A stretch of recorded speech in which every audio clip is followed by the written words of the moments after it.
Chapter 1. The Lovers. I am very angry, pouted the maid. In heaven's name, why? Questioned the bachelor. You have, so to speak, bought me. Impossible, your price is prohibitive. Truly, when £1,000. You are worth 50 and 100 times as much. Pooh, that interjection doesn't answer my question. I don't think it is one which needs answering, said the young man lightly. There are more important things to talk about than pounds, shillings, and sordid pence. Oh, truly, such as love on a day such as this is. Look at the sky, blue as your eyes, at the sunshine, golden as your hair, warm as your affection, you should say. Affection, so cold a word, when I love you, to the extent of £1,000. Lucy, you are a woman. That money did not buy your love, but the consent of your stepfather to our marriage. Had I not humored his whim, he would have insisted upon your marrying Random.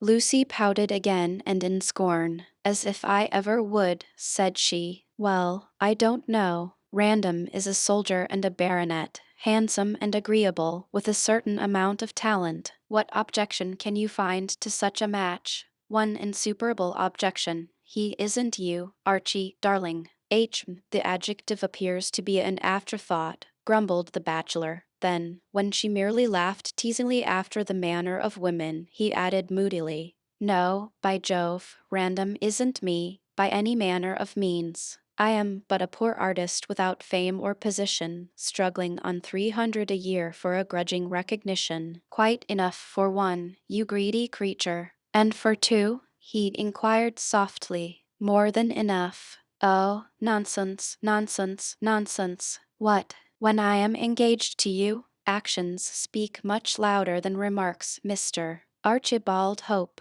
I love you more than I do money. Angel, angel, you said that I was a woman just now. What do you mean? This, and he kissed her willing lips in the lane, which was empty save for blackbirds and beetles. Is any explanation a clear one? Not to an angel who requires adoration, but to a woman who, let us walk on, Archie, or we shall be late for dinner. The young man smiled and frowned and sighed and laughed in the space of 30 seconds, something of a feat in the way of emotional gymnastics. The freakish feminine nature perplexed him as it had perplexed Adam, and he could not understand this rapid change from poetry to prose. How could it be otherwise, when he was but 25, and engaged for the first time? 70 years and 10 is all too short a time to learn what woman really is, and every student leaves this world with the conviction that of the 1,000 sides which the female of man presents to the male of woman, not one reveals the being he desires to know. There is always a deep below a deep, a veil behind a veil, a sphere within a sphere. It's most remarkable, said the puzzled man in this instance. What is? Asked the enigma promptly. To avoid an argument, which he could not sustain, Archie switched his on to the weather. This day in September, one could well believe that it is still the month of roses. What? With those wilted hedges and falling leaves and reaped fields and golden haystacks, and she glanced around for further illustrations in the way of contradiction. I can see all those things, dear, and the misplaced day also. Misplaced? July day slipped into September. It comes into the landscape of this autumn month, as does love into the hearts of an elderly couple who feel too late the supreme passion. Lucy's eyes swept the prospect, and the spring-like sunshine, revealing all too clearly the wrinkles of aging nature, assisted her comprehension. I understand, yet youth has its wisdom, and old age its experience, the law of compensation, my dearest. But I don't see, he added reflectively, what your remark and my answer have to do with the view, whereat Lucy declared that his wits wandered. Within the last 5 minutes they had emerged from a sunken lane, where the hedges were white with dust and dry with heat, to a vast open space, apparently at the world's end. Here the saltings spread raggedly towards the stately stream of the Thames, intersected by dikes and ditches, by earthen ramparts, crooked fences, sod walls, and irregular lines of stunted trees following the watercourses. The marshes were shaggy with reeds and rushes, and brown with coarse, fading herbage, although here and there gleamed emerald-hued patches of water-soaked soil fit for fairy rings. Beyond a moderately high embankment of turf and timber, the lovers could see the broad river, sweeping eastward to the north, with homeward-bound and outward-faring ships afloat on its golden tide. Across the gleaming waters, from where they lipped their banks to the foot of low domestic Kentish hills, stretched alluvial lands, sparsely timbered, and in the clear sunshine clusters of houses, great and small, factories with tall, smoky chimneys, clumps of trees, and rigid railway lines could be discerned. The landscape was not beautiful, in spite of the sun's profuse gildings, but to the lovers it appeared a paradise. Cupid, Lord of gods and men, had bestowed on them the usual rose-colored spectacles which form an important part of his stock in trade, and they looked abroad on a fairy world. Was not she there? Was not he there? Could Romeo or Juliet desire more? From their feet ran the slim, straight causeway, which was the king's highway of the district, a prim line of white above the picturesque disorder of the marshes. It skirted the low-lying fields at the foot of the uplands, and slipped through an iron gate to end in the far distance at the gigantic portal of the fort. This was a squat, ungainly pile of rugged gray stone, symmetrically built, but aggressively ugly in its very regularity, since it insulted the graceful curves of nature everywhere discernible. It stood nakedly amidst the bare, bleak meadows glittering with pools of still water, with not even the leaf of a creeper to soften its menacing walls, although above them appeared the full-foliaged tops of trees planted in the barrack yard. It looked as though the grim walls belted a secret orchard, what with the frowning battlements, the very few windows diminutive and closely barred, the sullen entrance, and the absence of any gracious greenery. Gartley Fort resembled the castle of giant despair. On the here side, but invisible to the lovers, great cannons scowled on the river they protected and, when they spoke, received answer from smaller guns across the stream. Their less extensive forts were concealed amidst trees and masked by turf embankments to watch and guard the golden argosies of London commerce.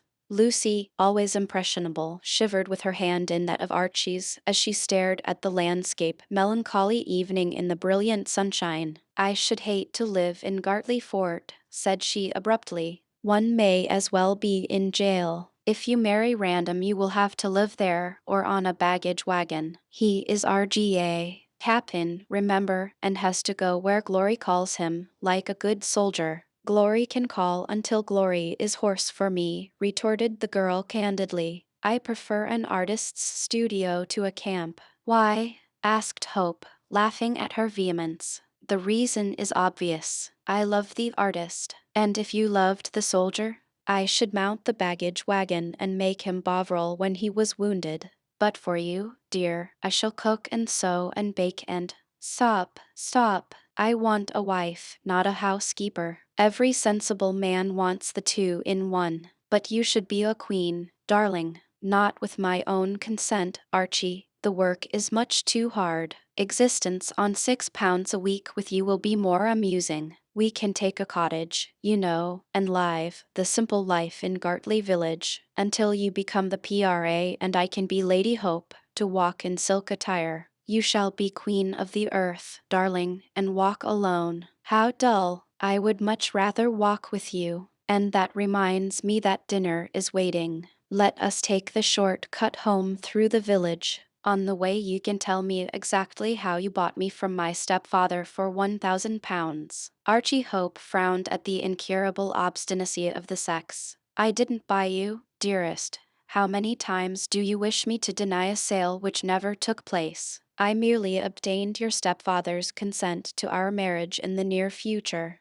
as if he had anything to do with my marriage, being only my stepfather, and having, in my eyes, no authority." "In what way did you get his consent, his unnecessary consent?" she repeated with emphasis. Of course it was waste of breath to argue with a woman who had made up her mind. The two began to walk towards the village along the causeway, and Hope cleared his throat to explain, patiently as to a child. "You know that your stepfather, Professor Braddock, is crazy on the subject of mummies?" Lucy nodded in her pretty willful way. He is an Egyptologist, quite so, but less famous and rich than he should be, considering his knowledge of dry as dust antiquities. Well, then, to make a long story short, he told me that he greatly desired to examine into the difference between the Egyptians and the Peruvians, with regard to the embalming of the dead. I always thought that he was too fond of Egypt to bother about any other country, said Lucy sapiently. My dear, it isn't the country he cares about, but the civilization of the past.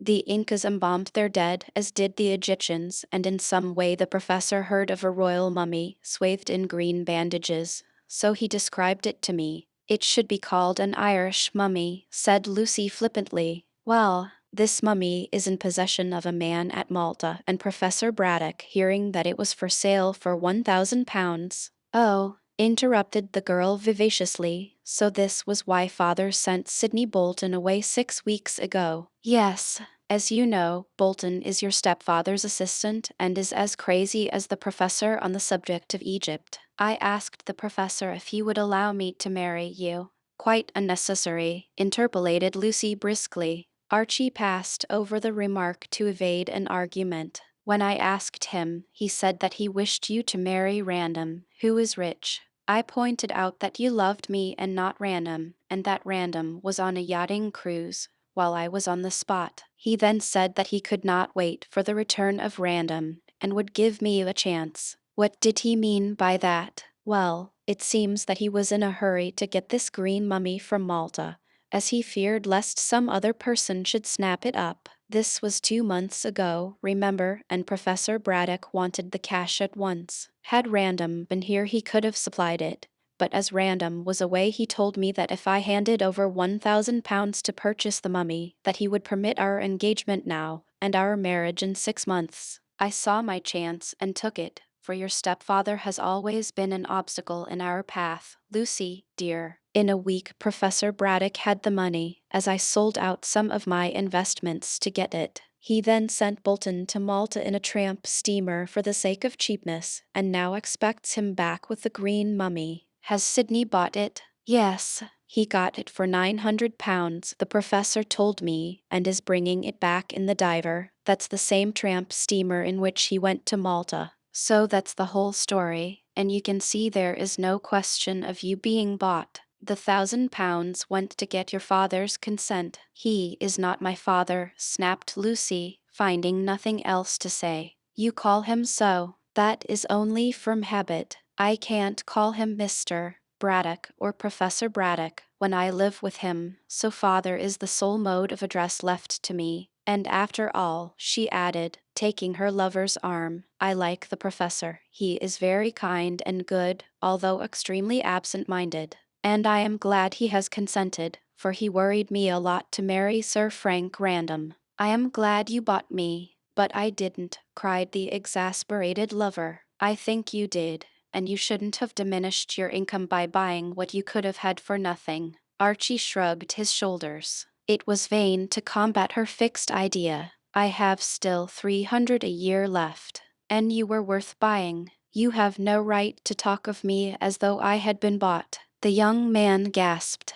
But you said, oh, what does it matter what I said? I am going to marry you on 300 a year, so there it is. I suppose when Bolton returns, my father will be glad to see the back of me, and then we'll go to Egypt with Sidney to explore the secret tomb he is always talking about. That expedition will require more than £1,000, said Archie dryly. The professor explained the obstacles to me. However, his doings have nothing to do with us, darling. Let Professor Braddock fumble amongst the dead if he likes. We live apart, sighed Lucy, only for the next 6 months. Then we can get our cottage and live on love, my dearest. Plus 300 a year, said the girl sensibly. Then she added, oh, poor Frank Random. Lucy, cried her lover indignantly. Well, I was only pitying him. He's a nice man, and you can't expect him to be pleased at our marriage. Perhaps, said Hope in an icy tone, you would like him to be the bridegroom. If so, there is still time. Silly boy, she took his arm. As I have been bought, you know that I can't run away from my purchaser. You denied being bought just now. It seems to me, Lucy, that I am to marry a weathercock. That is only an impolite name for a woman, dear. You have no sense of humor, Frank, or you would call me an April lady, because you change every 5 minutes. It's puzzling, is it? Perhaps you would like me to resemble Widow Anne, who is always funereal. Here she is, looking like Nilobe. They were strolling through Gartley village by this time, and the cottagers came to their doors and front gates to look at the handsome young couple. Everyone knew of the engagement and approved of the same, although some hinted that Lucy Kendall would have been wiser to marry the soldier baronet. Amongst these was Widow Anne, who really was Mrs. Bolton, the mother of Sydney, a dismal female invariably arrayed in rusty, stuffy, aggressive mourning, although her husband had been dead for over 20 years. Because of this same mourning, and because she was always talking of the dead, she was called Widow Anne, and looked on the appellation as a compliment to her fidelity. At the present moment, she stood at the gate of her tiny garden, mopping her red eyes with a dingy handkerchief. "Ah, young love, my lady," she groaned, when the couple passed, for she always gave Lucy a title as though she really and truly had become the wife of Sir Frank. "But who knows how long it may last?" "As long as we do," retorted Lucy, annoyed by this prophetic speech. Widow Anne groaned with relish. "So me and Aaron, as is dead and gone, thought, my lady, but in 6 months he was knocking the head off me. The man who would lay his hand on a woman save in the way of—" "Oh, Archie, what nonsense you talk," cried Miss Kendall pettishly. "Ah," sighed the woman of experience, "I called it nonsense too, my lady, afore Aaron, who now lies with the worms, laid me out with a flat iron. Men's fit for jails only, as Iolaus says." "A nice opinion you have of our sex," remarked Archie dryly. "I have, sir. I could tell you things as would make your head waggle with horror on their shoulders of yours. What about your son Sidney? Is he also wicked?" "He would be if he had the strength, which he hasn't," exclaimed the widow with uncomplimentary fervor. "He's Aaron's son, and Aaron hadn't much to learn from them as is where he's gone to," and she looked downward significantly. "Sidney is a decent young fellow," said Lucy sharply. "How dare you miscall your own flesh and blood, Widow Anne? My father thinks a great deal of Sidney, else he would not have sent him to Malta. Do try and be cheerful, there's a good soul. Sidney will tell you plenty to make you laugh when he comes home. If he ever does come home," sighed the old woman. "What do you mean by that?" "Oh, it's all very well asking questions as can't be answered nohow, my lady, but I be all of a mubble fubble, that I be." "What is a mubble fubble?" asked Hope, staring. "It's a queer like feeling of death and sorrow and tears of blood and not lifting your head for groans," said Widow Anne incoherently, "and there's meanings in mubble fumbles, as we're told in scripture. Not but what the professor's been a kind gentleman to Sid in taking him from going round with a laundry cart, and edicating him to watch camphorated corpses, not as what I'd like to keep an eye on them things myself. But there's no more watching for my boy Sid as I dreamed." "What did you dream?" asked Lucy curiously. Widow Anne threw up two gnarled hands, wrinkled with age and laundry work, screwing up her face meanwhile. "I dreamed of battle and murder and sudden death, my lady, with Sid in his cold grave playing on a harp, angel-like." "Yes." She folded her rusty shawl tightly round her spare form and nodded. "There was Sid, looking beautiful in his coffin, and cut into a hash, as you may say, with—" Ugh, shuddered Lucy, and Archie strove to draw her away. "With murder written all over his poor face," pursued the widow. "And I woke up screeching with cramp in my legs and pains in my lungs and beatings in my heart and stiffness in my—" "Oh, hang it, shut up," shouted Archie, seeing that Lucy was growing pale at this ghoulish recital. "Don't be fool, woman. Professor Braddock says that Bolton'll be back in 3 days with the mummy he has been sent to fetch from Malta. You have been having nightmare. Don't you see how you are frightening Miss Kendall? The Witch of Endor, sir. Deuce take the Witch of Endor and you also. There's a shilling. Go and drink yourself into a more cheery frame of mind." Widow Ann bit the shilling with one of her 2 remaining tests, and dropped a curtsy. "You're a good, kind gentleman," she smirked, cheered at the idea of unlimited gin. "And when my boy Sid do come home a corpse, I hope you'll come to the funeral, sir." "What a raven," said Lucy, as Widow Ann toddled away in the direction of the one public house in Gartley village. "I don't wonder that the late Mr.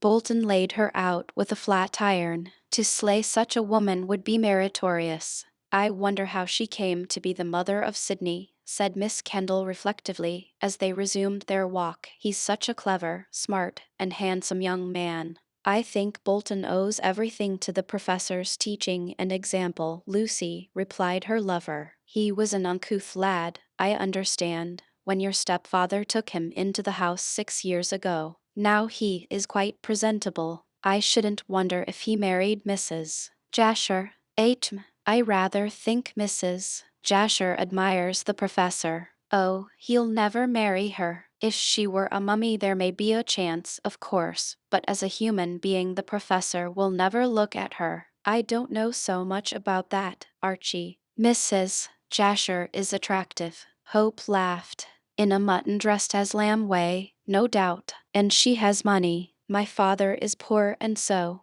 you make up a match at once, as every woman will do. Well, let us get back to the pyramids and see how the flirtation is progressing." Lucy walked on for a few steps in silence. "Do you believe in Mrs. Bolton's dream, Archie?" "No, I believe she eats heavy suppers. Bolton will return quite safe. He is a clever fellow, not easily taken advantage of." "Don't bother any more about Widow Ann and her dismal prophecies." "I'll try not to," replied Lucy dutifully.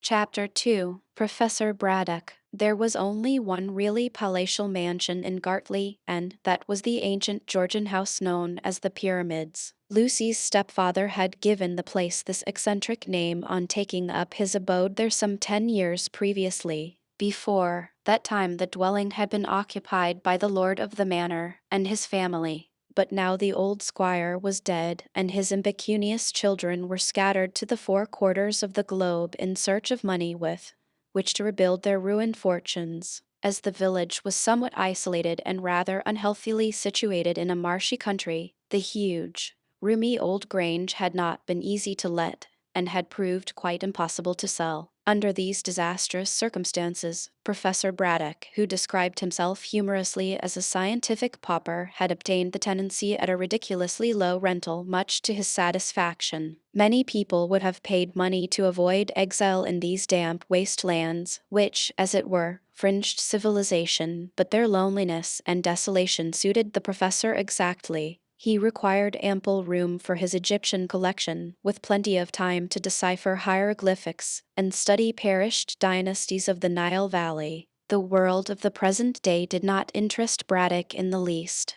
He lived almost continuously on that portion of the mental plane which had to do with the far distant past, and only concerned himself with physical existence, when it consisted of mummies and mystic beetles, sepulchral ornaments, pictured documents, hawk-headed deities, and such-like things of almost inconceivable antiquity. He rarely walked abroad and was invariably late for meals, save when he missed any particular one altogether, which happened frequently. Absent-minded in conversation, untidy in dress, unpractical in business, dreamy in manner, Professor Braddock lived solely for archaeology. That such a man should have taken to himself a wife was mystery, yet he had been married 15 years before to a widow, who possessed a limited income, and one small child. It was the opportunity of securing the use of a steady income, which had decoyed Braddock into the matrimonial snare of Mrs. Kendall. To put it plainly, he had married the agreeable widow for her money, although he could scarcely be called a fortune hunter.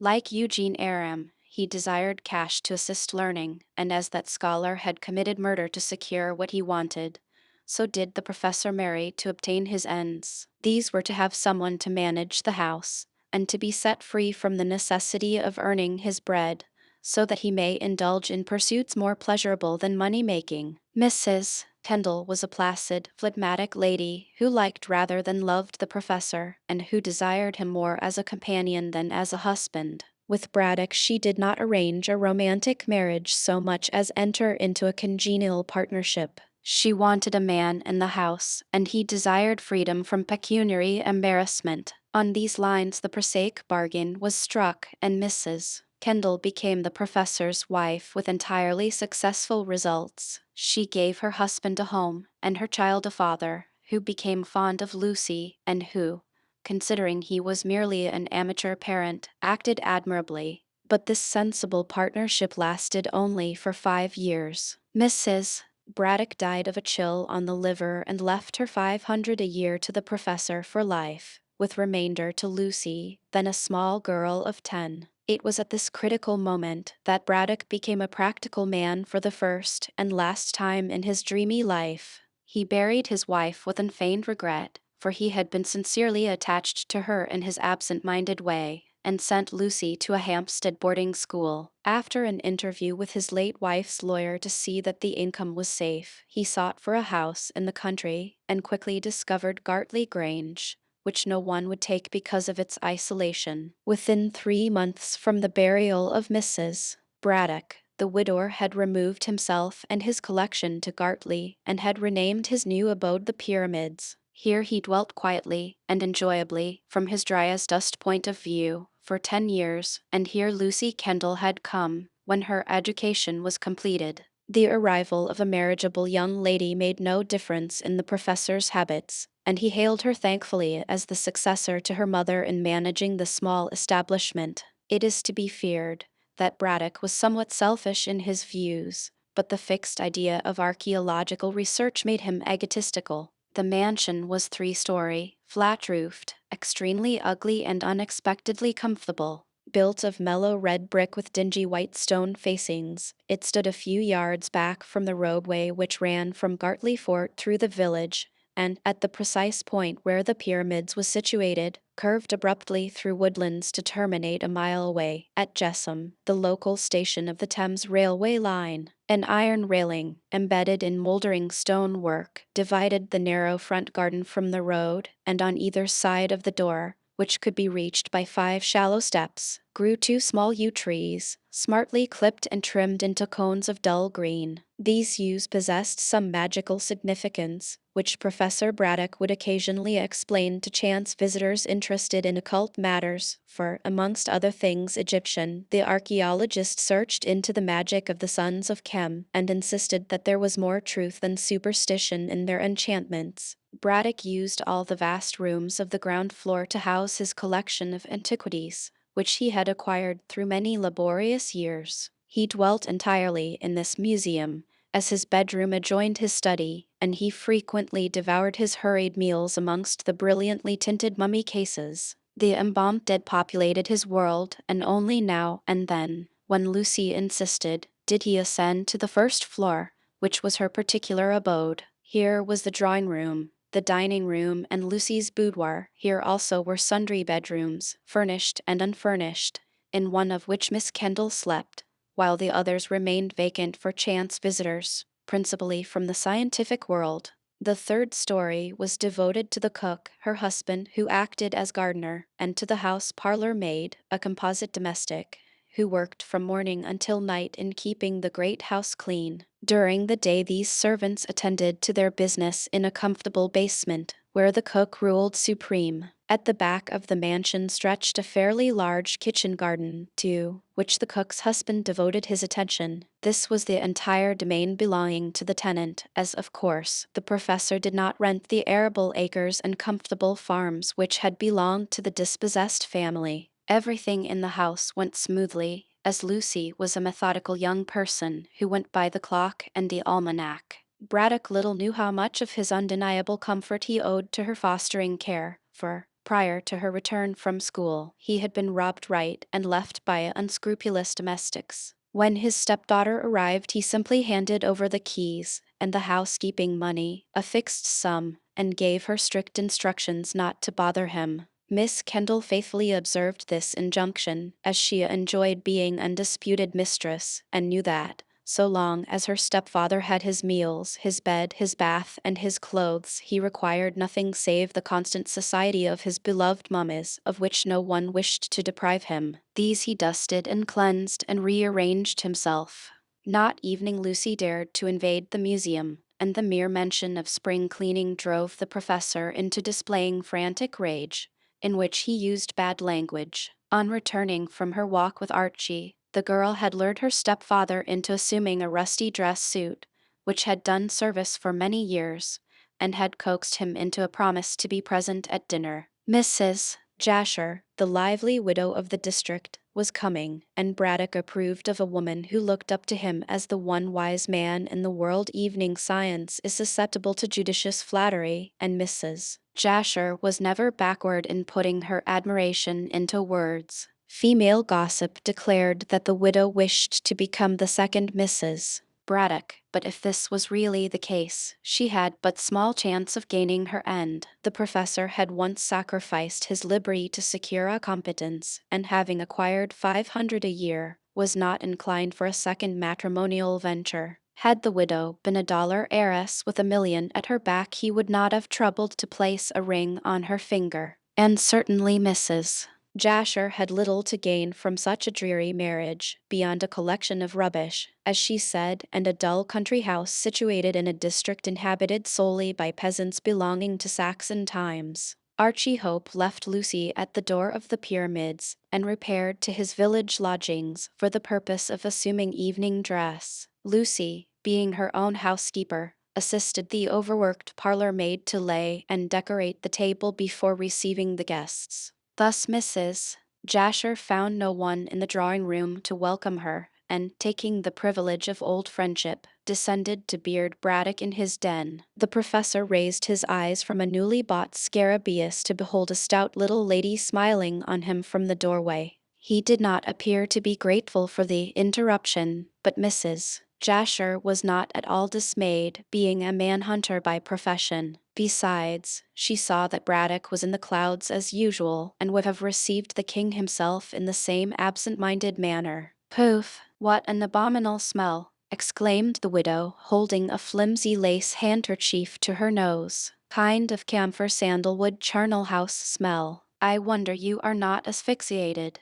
"Poof! Ugh! Brrrr!" The professor stared at her with cold, fishy eyes. "Did you speak? Oh, dear me. Yes, and you don't even ask me to take a chair. If I were a nasty stuffy mummy, now, you would be embracing me by this time. Don't you know that I have come to dinner, you silly man?" And she tapped him playfully with her closed fan. "I have had dinner," said Braddock, egotistic as usual. "No, you have not." Mrs. Jasher spoke positively and pointed to a small tray of untouched food on the side table. "You have not evening had luncheon. You must live on air, like a chameleon, or on love, perhaps," she ended in a significantly tender tone. But she may as well have spoken to the granite image of Horace in the corner. Braddock merely rubbed his chin and stared harder than ever at the glittering visitor. "Dear me," he said innocently, "I must have forgotten to eat. Lamplight." He looked round vaguely. "Of course, I remember lighting the lamps. Time has gone by very rapidly. I am really hungry." He paused to make sure, then repeated his remark in a more positive manner. "Yes, I am very hungry, Mrs. Jasher." He looked at her as though she had just entered. "Of course, Mrs. Jasher. Do you wish to see me about anything particular?" The widow frowned at his inattention and then laughed. It was impossible to be angry with this dreamer. "I have come to dinner, Professor. Do try and wake up. You are half asleep and half starved, too, I expect." "I certainly feel unaccountably hungry," admitted Braddock cautiously. "Unaccountably, when you have eaten nothing since breakfast. You weird man, I believe you are a mummy yourself." But the professor had again returned to examine the scarabaeus, this time with a powerful magnifying glass. "It certainly belongs to the 20s dynasty," he murmured, wrinkling his brows. Mrs. Jasher stamped and flirted her fan pettishly. The creature's soul, she decided, was certainly not in his body, and until it came back he would continue to ignore her, with the annoyance of a woman who is not getting her own way. She leaned back in Braddock's one comfortable chair, which she had unerringly selected, and examined him intently. Perhaps the gossips were correct, and she was trying to imagine what kind of a husband he would make. But whatever may be her thoughts, she eyed Braddock as earnestly as Braddock eyed the scarabaeus. Outwardly, the professor did not appear like the savant he was reported to be. He was small of stature, plump of body, rosy as a little cupid, and extraordinarily youthful, considering his 50-odd years of scientific wear and tear. With a smooth, clean-shaven face, plentiful white hair like spun silk, and neat feet and hands, he did not look his age. The dreamy look in his small blue eyes was rather belied by the hardness of his thin-lipped mouth, and by the pugnacious push of his jaw. The eyes and the dome-like forehead hinted that brain without much originality, but the lower part of this contradictory countenance may have belonged to a prize fighter. Nevertheless, Braddock's plumpness did away to a considerable extent with his aggressive look. It was certainly latent, but only came to the surface when he fought with a brother savant over some tomb dweller from Thebes. In the soft lamplight he looked like a fighting cherub, and it was a pity, in the interests of art, that the hairless pink and white face did not surmount a pair of wings rather than a rusty and ill-fitting dress suit. He's nane saw dafty as he looks, thought Mrs. Jasher, who was Scotch, although she claimed to be cosmopolitan. With his mummies he is all right, but outside those he may be difficult to manage. And these things, she glanced round the shadowy room, crowded with the dead and their earthly belongings. I don't think I would care to marry the British Museum. Too much like hard work, and I am not so young as I was. The near mirror, a polished silver one, which had belonged, ages ago, to some coquette of Memphis, denied this uncomplimentary thought, for Mrs. Jasher did not look a day over 30, although her birth certificate set her down as 45. In the lamplight she may have passed for evening younger, so carefully had she preserved what remained to her of youth. She assuredly was somewhat stout, and never had been so tall as she desired to be, but the lines of her plump figure were still discernible in the cunningly cut gown, and she carried her little self with such mighty dignity that people overlooked the mortifying height of a trifle over 5 feet. Her features were small and neat, but her large blue eyes were so noticeable and melting that those on whom she turned them ignored the lack of boldness in chin and nose. Her hair was brown and arranged in the latest fashion, while her complexion was so fresh and pink that, if she did paint, as jealous women averred, she must have been quite an artist with the hare's foot and the rouge pot and the necessary powder puff. Mrs. Jasher's clothes repaid the thought she expended upon them, and she was artistic in this as in other things. Dressed in a crocus yellow gown, with short sleeves to reveal her beautiful arms, and cut low to display her splendid bust, she looked perfectly dressed. A woman would have declared the wide-netted black lace with which the dress was draped to be cheap, and would have hinted that the widow wore too many jewels in her hair, on her corsage, round her arms, and ridiculously gaudy rings on her fingers. This may have been true, for Mrs. Jasher sparkled like the Milky Way at every movement, but the gleam of gold and the flash of gems seemed to suit her opulent beauty. Her slightest movement wafted around her a strange Chinese perfume, which she obtained, so she said, from a friend of her late husband's who was in the British Embassy at Pekin. No one possessed this especial perfume but Mrs. Jasher, and anyone who had previously met her, meeting her in the darkness, could have guessed at her identity. With a smile to show her white tess, with her golden-hued dress and glittering jewels, the pretty widow glowed in that glimmering room like a tropical bird. The professor raised his dreamy eyes and laid the beetle on one side, when his brain fully grasped that this charming vision was waiting to be entertained. She was better to look upon evening than the beloved scarabaeus, and he advanced to shake hands as though she had just entered the room. Mrs. Jasher, knowing his ways, rose to extend her hand, and the two small, stout figures looked absurdly like a pair of chubby Dresden ornaments which had stepped from the mantel-shelf. "Dear lady, I am glad to see you. You have, the professor reflected, and then came back with a rush to the present century. You have come to dinner, if I mistake not. Lucy asked me a week ago, she replied tartly, for no woman likes to be neglected for a mere beetle, however ancient. Then you will certainly get a good dinner, said Braddock, waving his plump white hands. Lucy is an excellent housekeeper. I have no fault to find with her, no fault at all. But she is obstinate, oh, very obstinate, as her mother was.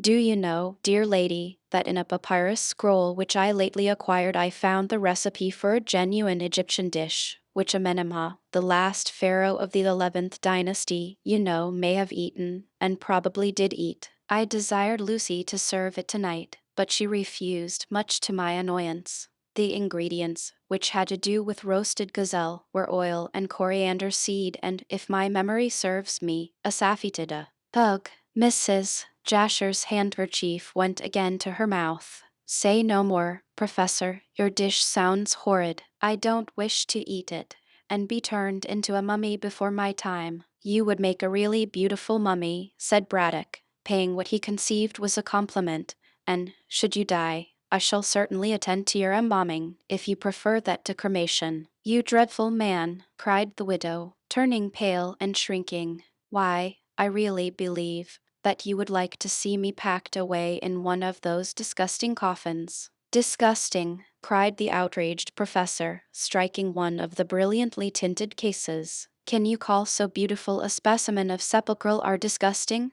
Look at the colors, at the regularity of the hieroglyphics. Why, the history of the dead is set out in this magnificent series of pictures. He adjusted his pince-nez and began to read. The Assyrian Semi-Office, that is a female name, Mrs. Jasher, Hugh. I don't want to have my history written on my coffin, interrupted the widow hysterically, for this funereal talk frightened her. It would take much more space than a mummy case upon which to write it. My life has been volcanic, I can tell you. By the way, she added hurriedly, seeing that Braddock was on the eve of resuming the reading, tell me about your ink mummy. Has it arrived? The professor immediately followed the false trail. Not yet, he said briskly, rubbing his smooth hands, but in 3 days I expect the diver will be at Pierside, and Sydney will bring the mummy on here. I shall untack it at once, and learn exactly how the ancient Peruvians embalmed their dead. Doubtless they learned the art from the Egyptians, ventured Mrs. Jasher rashly. Braddock glared. Nothing of the sort, dear lady, he snorted angrily. Absurd, ridiculous. I am inclined to believe that Egypt was merely a colony of that vast island of Atlantis mentioned by Plato. There, if my theory is correct, civilization begun, and the kings of Atlantis, doubtless the gods of historical tribes, governed the whole world, including that portion which we now term South America. Do you mean to say that there were Yankees in those days? Inquired Mrs. Jasher frivolously. The professor tucked his hands under his shabby coattails and strode up and down the room warming his rage, which was provoked by such ignorance. Good heavens, madam, where have you lived? He exclaimed explosively. Are you a fool, or merely an ignorant woman? I am talking of prehistoric times, thousands of years ago, when you were probably a stray atom embedded in the slime. Oh, you horrid creature, cried Mrs. Jasher indignantly, and was about to give Braddock her opinion, if only to show him that she could hold her own, when the door opened. How are you, Mrs. Jasher? Said Lucy, advancing. Here am I, and here is Archie. Dinner is ready, and you? I am very hungry, said Mrs. Jasher. I have been called an atom of the slime. Then she laughed and took possession of young Hope. Chapter 3. A Mysterious Tomb. One member of the Braddock household was not included in the general staff, being a mere appendage of the professor himself. This was a dwarfish, misshapen Kanaka, a pygmy in height, but a giant in breadth, with short, thick legs and long, powerful arms. He had a large head and a somewhat handsome face, with melancholy black eyes and a fine set of white teeth. Like most Polynesians, his skin was of a pale bronze and elaborately tattooed. evening the cheeks and chin being scored with curves and straight lines of mystical import. But the most noticeable thing about him was his huge mop of frizzled hair, which, by some process known only to himself, he usually dyed a vivid yellow. The flaring locks streaming from his head made him resemble a Peruvian image of the sun, and it was this peculiar coiffure which had procured for him the odd name of cockatoo. The fact that this grotesque creature invariably wore a white drill suit emphasized still more the suggestion of his likeness to an Australian parrot. Cockatoo had come from the Solomon Islands in his teens to the colony of Queensland to work on the plantations, and there the professor had picked him up as his body servant. When Braddock returned to marry Mrs. Pendle, the boy had refused to leave him, although it was represented to the young savage that he was somewhat too barbaric for sober England. Finally, the professor had consented to bring him overseas, and had never regretted doing so, for Cockatoo, finding his scientific master a true friend, worshipped him as a visible god. Having been captured when young by Pacific blackbirders, he talked excellent English, and from contact with the necessary restraints of civilization was, on the whole, extremely well behaved. Occasionally, when teased by the villagers and his fellow servants, he would break into childish rages, which bordered on the dangerous. But a word from Braddock always quieted him, and, when penitent, he would crawl like a whipped dog to the feet of his divinity. For the most part he lived entirely in the museum, looking after the collection and guarding it from harm. Lucy, who had a horror of the creature's uncanny looks, objected to Cockatoo waiting at the table, and it was only on rare occasions that he was permitted to assist the harassed parlour maid. On this night the Kanaka acted excellently as a butler, and crept softly round the table, attending to the needs of the diners. He was an admirable servant, deft and handy, but his blue-lined face and squat figure, together with the obtrusively golden halo, rather worried Mrs. Jasher, and, truly, in spite of custom, Lucy also felt uncomfortable when this gnome hovered at her elbow. It looked as though one of the fantastical idols from the museum below had come to haunt the living. "I do not like that golly-wog," breathed Mrs.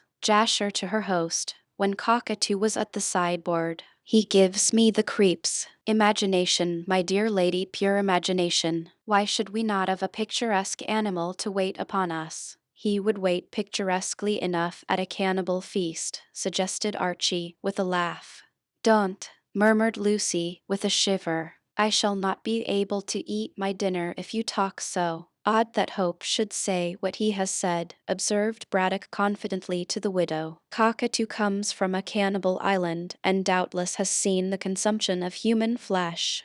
"No, no, my dear lady, do not look so alarmed. I don't think he has eaten any, as he was taken to Queensland long before he could participate in such banquets. He is a very decent animal, a very dangerous one, I fancy," retorted Mrs. Jasher, who looked pale only when he loses his temper, "and I'm always able to suppress that when it is at its worst." "You are not eating your meat, my dear lady. Can you wonder at it? And you talk of cannibals." "Let us change the conversation to cereals," suggested Hope, whose appetite was of the best. "Wheat, for instance. In this queer little village I notice the houses are divided by a field of wheat. It seems wrong somehow for corn to be bunched up with houses." "That's old Farmer Jenkins," said Lucy vivaciously. "He owns 3 or 4 acres near the public house, and will not allow them to be built over, although he has been offered a lot of money. I noticed myself, Archie, the oddity of finding a cornfield surrounded by cottages. It's like Alice in Wonderland.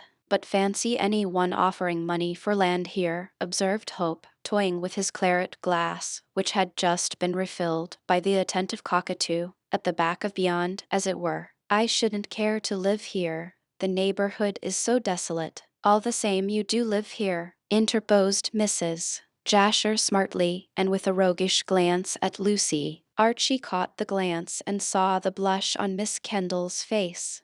"You have answered your question yourself, Mrs.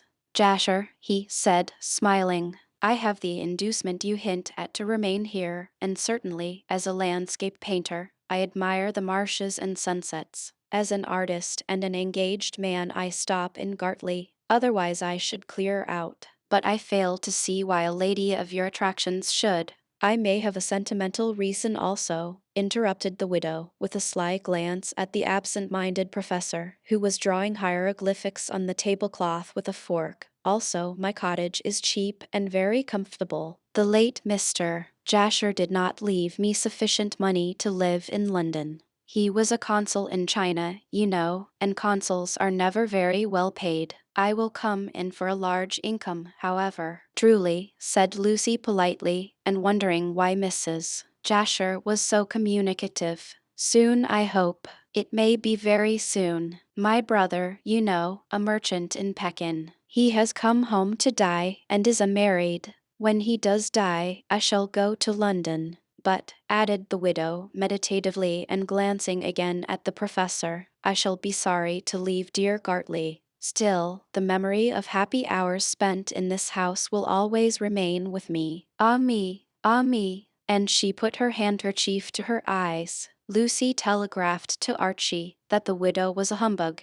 and Archie telegraphed back that he quite agreed with her. But the professor, whom the momentary silence had brought back to the present century, looked up and asked Lucy if the dinner was finished.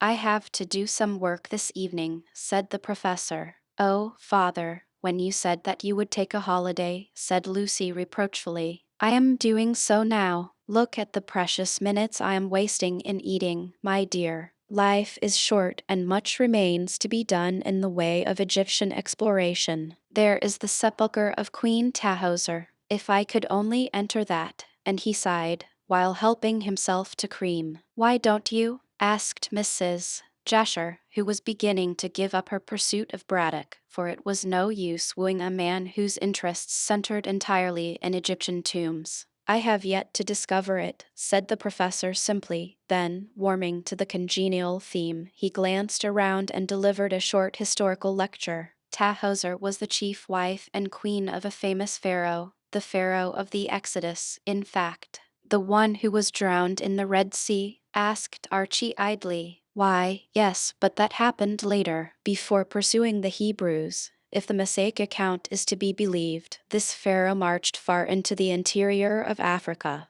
the Libya of the ancients, and conquered the natives of Upper Ethiopia. Being deeply in love with his queen, he took her with him on this expedition, and she died before the pharaoh returned to Memphis. From records which I discovered in the Museum of Cairo, I have reason to believe that the pharaoh buried her with much pomp in Ethiopia, sacrificing, I believe, many prisoners at her gorgeous funeral rites. From the wealth of that pharaoh, for wealthy he must have been on account of his numerous victories, and from the love he bore this princess, I am confident, added Braddock, striking the table vehemently, that when discovered, her tomb will be filled with riches, and may also contain documents of incalculable value. And you wish to get the money? Asked Mrs. Jasher, who was rather bored. The professor rose fiercely. Money. I care nothing for money. I desire to obtain the funeral jewelry and golden masks, the precious images of the gods, so as to place them in the British Museum, and the scrolls of papyrus buried with the mummy of Tahoser may contain an account of Ethiopian civilization, about which we know nothing. Oh, that tomb, that tomb! Braddock began to walk the room, quite forgetting that he had not finished his dinner. I know the mountains whose entrails were pierced to form the sepulchre. Were I able to go to Africa, I'm certain that I should discover the tomb. Ah, with what glory would my name be covered, were I so fortunate. Why don't you go to Africa, sir, and try? Asked Hope. Phil, cried the professor politely. To fit out an expedition would take some £5,000, if not more. I would have to penetrate through a hostile country to reach the chain of mountains I speak of, where I know this precious tomb is to be found. I need supplies, an escort, guns, camels, and all the rest of it. A leader must be obtained to manage the fighting men necessary to pass through this dangerous zone. It is no easy task to find the tomb of Tahoser, and yet if I could only get the money, and he walked up and down with his head bent on his breast. Mrs. Jasher was used to Braddock's vagaries by this time, and merely continued to fan herself placidly. I wish I could help you with the expedition, she said quietly. I should like to have some of that lovely Egyptian jewelry myself. But I am quite a pauper until my brother dies, poor man. Then she hesitated. What then? Asked Braddock, wheeling. I shall aid you with pleasure. It's a bargain. Braddock stretched out his hand. A bargain, said Mrs. Jasher, accepting the grasp somewhat nervously, for she had not expected to be taken so readily at her word. A glance at Lucy revealed her nervousness. Do sit down, father, and finish your dinner, said that young lady. I am sure you will have more than enough to do when the mummy arrives. Mummy? What mummy? Murmured Braddock, again beginning to eat. The Inca mummy, of course. The mummy of Inca Caxus, which Sydney is bringing from Malta. When I strip that corpse of its green bandages, I shall find. Find what? Asked Archie, seeing that the professor hesitated. Braddock cast a swift look at his questioner. I shall find the peculiar mode of Peruvian embalming, he replied abruptly, and somehow the way in which he spoke gave Hope the impression that the answer was an excuse. But before he could formulate the thought that Braddock was concealing something, Mrs. Jasher spoke frivolously. I hope your mummy has jewels, she said. It has not, replied Braddock sharply. So far as I know, the Inca race never buried their dead with jewels. But I have read in Prescott's history that they did, said Hope. Prescott, Prescott, cried the professor contemptuously, a most unreliable authority. However, I'll promise you one thing, Hope, that if there are any jewels or jewelry, you shall have the lot. Give me some, Mr. Hope, cried the widow. I cannot, laughed Archie. The green mummy belongs to the professor. I cannot accept such a gift, Hope. Owing to circumstances, I have been obliged to borrow the money from you. Otherwise the mummy would have been acquired by someone else. But when I find the tomb of Queen Tahoser, I shall repay the loan. You have repaid it already, said Hope, looking at Lucy. Braddock's eyes followed his gaze and his brows contracted. Humph, he muttered. I don't know if I am right in consenting to Lucy's marriage with a pauper. Oh, father, cried the girl, Archie is not a pauper. I have enough for Lucy and me to live on, said Hope, although his face had flushed, and had I been a pauper I could not have given you that £1,000. You will be repaid, said Braddock, waving his hand to dismiss the subject. And now, he rose with a yawn, if this tedious feast is at an end, I shall again seek my work. Without a word of apology to the disgusted Mrs. Jasher, he trotted to the door, and there paused.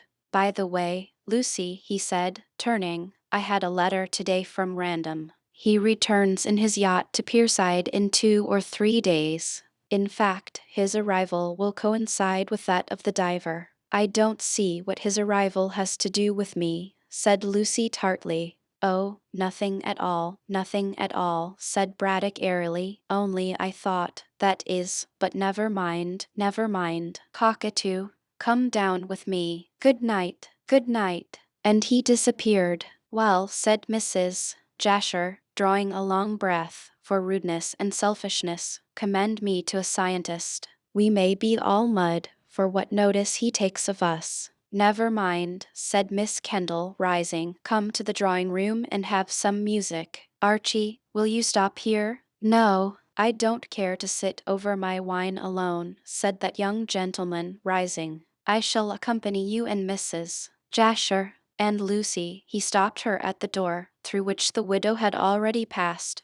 What did your father mean by his hints concerning Random? I think he regrets giving his consent to my marriage with you, she whispered back. Did you not hear him talk about that tomb? He desires to get money for the expedition. From Random? What rubbish! Sooner than that, if our marriage is stopped by the beastly business, I'll sell out and— You'll do nothing of the sort, interrupted the girl imperiously. We must live if we marry. You have given my father enough. But if Random lends money for this expedition, he does so at his own risk.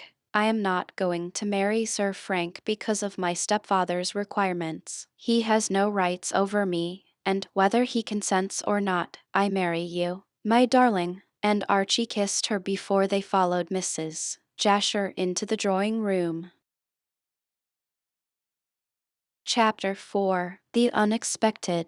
For the next 2 or 3 days, Archie felt decidedly worried over his projected marriage with Lucy. Certainly he had, to put it bluntly, purchased Braddock's consent, and that gentleman could scarcely draw back from his plighted word, which had cost the lover so much. Nevertheless, Hope did not entirely trust the professor, as from the few words which he had let drop at the dinner party, it was plain that he hankered after money with which to fit out the expedition in search of the mysterious tomb to which he had alluded. Archie knew, as did the professor, that he could not supply the necessary £5,000 without practically ruining himself, and already he had crippled his resources in paying over the price of the green mummy. He had fondly believed that Braddock would have been satisfied with a relic of Peruvian humanity, but it seemed that the professor, having got what he wanted, now clamored for what was at present beyond his reach. The mummy was his property, but he desired the contents of Queen Tahoser's tomb also.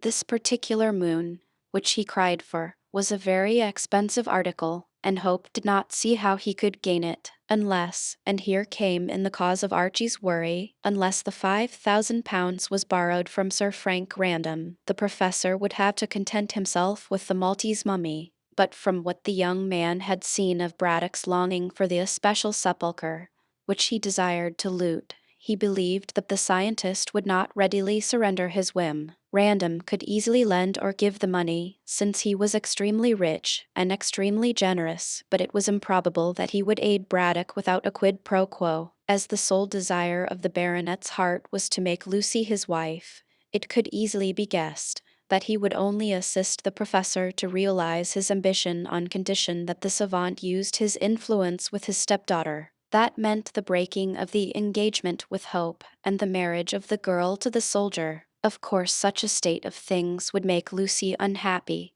but Braddock cared very little for that. To gratify his craze for Egyptian research, he would be willing to sacrifice a dozen girls like Lucy. Undoubtedly, Lucy would refuse to be passed along from one man to another like a bale of goods, and Archie knew that, so far as in her lay, she would keep to her engagement, especially as she denied Braddock's right to dispose of her hand. All the same, the professor, in spite of his cherubical looks, could make himself extremely disagreeable, and undoubtedly would do so if thwarted. The sole course that remained, should Braddock begin operations to break the present engagement, would be to marry Lucy at once. Archie would willingly have done so, but pecuniary difficulties stood in the way. He had never told any one of these, not even the girl he loved, but they existed all the same. For many years he had been assisting needy relatives, and thus had hampered himself, in spite of his income, by sheer force of will. So as to force Braddock into giving him Lucy, he had contrived to secure the necessary £1,000,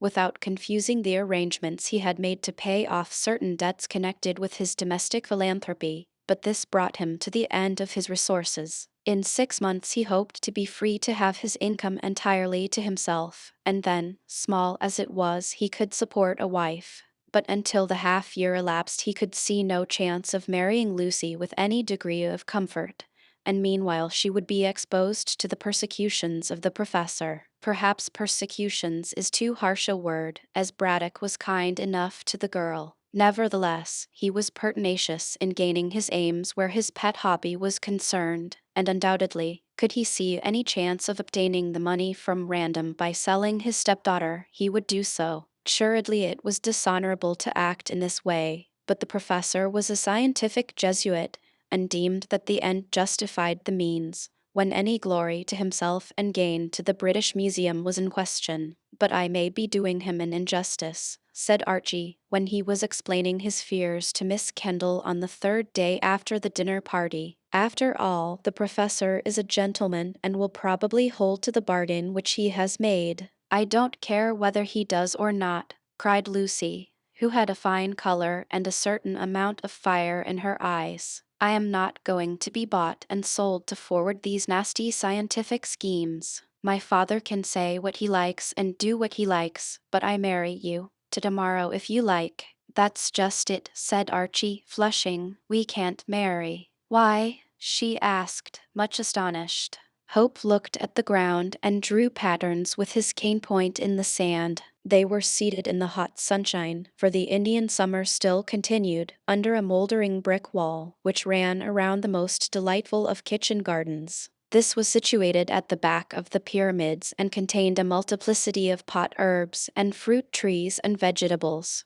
It resembled the fairy garden in Madame D'Aulnoy's story of the White Cat, and in the autumn yielded a plentiful crop of fine-flavored fruit. But now the trees were bare, and the garden looked somewhat forlorn for lack of greenery. But in spite of the lateness of the season, Lucy often brought a book to read under the glowing wall, and there ripened like a peach in the warm sunshine. On this occasion she brought Archie into the old-world garden, as he had hinted at confidences. And the time had come to speak plainly, as Hope began to think that he had not treated Lucy quite fairly in hiding from her his momentarily embarrassed position. "Why can't we marry at once?" asked Lucy, seeing that her lover held his peace and looked confused. Hope did not reply directly. "I had better release you from your engagement," he said haltingly. "Oh," Lucy's nostrils dilated and she threw back her head scornfully. "And the other woman's name?" "There is no other woman. I love you and you only." "But money, what about money? You have your income." "Oh yes, that is sure, small as it is. But I have incurred debts on behalf of an uncle and his family. These have embarrassed me for the moment, and so I cannot see my way to marrying you for at least 6 months, Lucy." He caught her hand. "I feel ashamed of myself that I did not tell you of this before. But I feared to lose you. Yet, on reflection, I see that it is dishonorable to keep you in the dark, and if you think that I have behaved badly, well, I do in a way," she interrupted quickly, "as your silence was quite unnecessary. Don't treat me as a doll, my dear. I wish to share your troubles as well as your joys. Come, tell me all about it. You are not angry?" "Yes, I am, at your thinking I loved you so little as to be biased against our marriage because of money troubles." "Pooh!" She flicked away a speck of dust from his coat. "I don't care that for such things." "You are an angel," he cried ardently. "I am a very practical girl just now," she retorted. "Go on. Confess." Archie, thus encouraged, did so, and it was a very mild confession that she heard, involving a great deal of unnecessary sacrifice in helping a pauper uncle. Hope strove to belittle his good deeds as much as possible, but Lucy saw plainly the good heart that had dictated the giving up of his small income for some years. When in possession of all the facts, she threw her arms around his neck and kissed him. "You are a silly old boy," she whispered, "as if what you tell me could make any difference to me. But we can't be married for 6 months, dearest." "Of course not. Do you believe that I as a woman can gather together my trousseau under 6 months? No, my dear, we must not marry in haste to repent at leisure. In another half-year you will enjoy your own income, and then we can marry." "But meanwhile," said Archie, after kissing her, "the professor will bother you to marry random." "Oh no, he has sold me to you for £1,000. There, do not say a single word. I am only teasing you. Let us say that my father has consented to my marriage with you, and cannot withdraw his word. Not that I care if he does. I am my own mistress." "Lucy," he took her hands again and looked into her eyes. "Braddock is a scientific lunatic, and would do anything to forward his aims with regard to this very expensive tomb, which he has set his heart on discovering. As I can't lend or give the money, he is sure to apply to Random, and Random will want to marry me," cried Lucy, rising. "No, my dear, not at all. Sir Frank is a gentleman, and when he learns that I am engaged to you, he will simply become a dear friend. There, don't worry any more about the matter. You ought to have told me of your troubles before, but as I have forgiven you, there is no more to be said. In 6 months I shall become Mrs. Hope, and meanwhile I can hold my own against any inconvenience that my father may cause me. but he rose and began to remonstrate, anxious to abase himself still further before this angel of a maiden. She placed her hand over his mouth. Not another word, or I shall box your ears, sir. That is, I shall exercise the privilege of a wife before I become one. And now, she slipped her arm within his. Let us go in and see the arrival of the precious mummy. Oh, it has arrived then. Not here exactly. My father expects it at 3 o'clock. It is now 1:45, said Archie, consulting his watch. As I have been to London all yesterday, I did not know that the diver had arrived at Pierside. How is Bolton? Lucy wrinkled her brows. I am rather worried over Sydney, she said in an anxious voice, and so is my father. He had not appeared. What do you mean by that? Well, she looked at the ground in a pondering manner. My father got a letter from Sydney yesterday afternoon, saying that the ship with the mummy and himself on board had arrived about 4 o'clock. The letter was sent on by special messenger and came at 6. Then it arrived in the evening and not in the afternoon. How particular you are, said Miss Kendall with a shrug. Well, then, Sydney said that he could not bring the mummy to this place last night as it was so late. He intended, so he told my father in the letter, to remove the case containing the mummy ashore to an inn near the wharf at Pierside, and there would remain the night so as to take care of it. That's all right, said Hope, puzzled. Where's your difficulty? A note came from the landlord of the inn this morning, saying that by direction of Mr. Bolton, that is Sydney, you know, he was sending the mummy in its case to Gartley on a lorry, and that it would arrive at 3 o'clock this afternoon. Well, asked Hope, still puzzled. Well, she rejoined impatiently, can't you see how strange it is that Sydney should let the mummy out of his sight, after guarding it so carefully not only from Malta to England, but all the night in Pierside at that hotel? Why doesn't he bring the mummy here himself, and come on with the lorry? There is no explanation, no letter from Sydney Bolton? None. He wrote yesterday, as I stated, saying that he would keep the case in the hotel and send it on this morning. Did he use the word send or the word bring? He said send. Then that shows he did not intend to bring it himself. But why should he not do so? I dare say he will explain when he appears. I am very sorry for him when he does appear, said Lucy seriously, for my father is furious. Why, this precious mummy, for which so much has been paid, may have been lost. Pooh!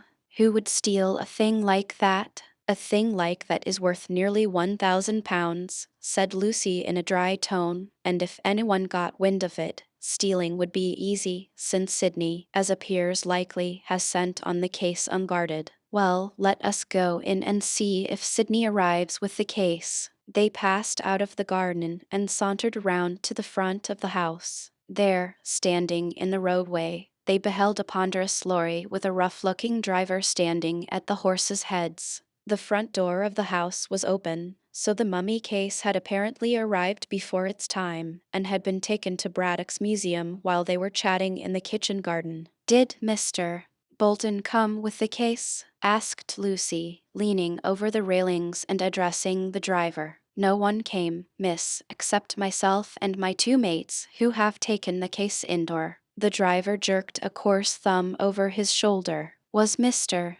Bolton at the hotel, where the case remained for the night? No, miss, that is, I dunno who Mr. Bolton is. The landlord of the Sailor's Rest told me and my mates to take the case to this here house, and we done it. That's all I know, miss. Strange, murmured Lucy, walking to the front door. What do you think, Archie? Isn't it strange? Hope nodded.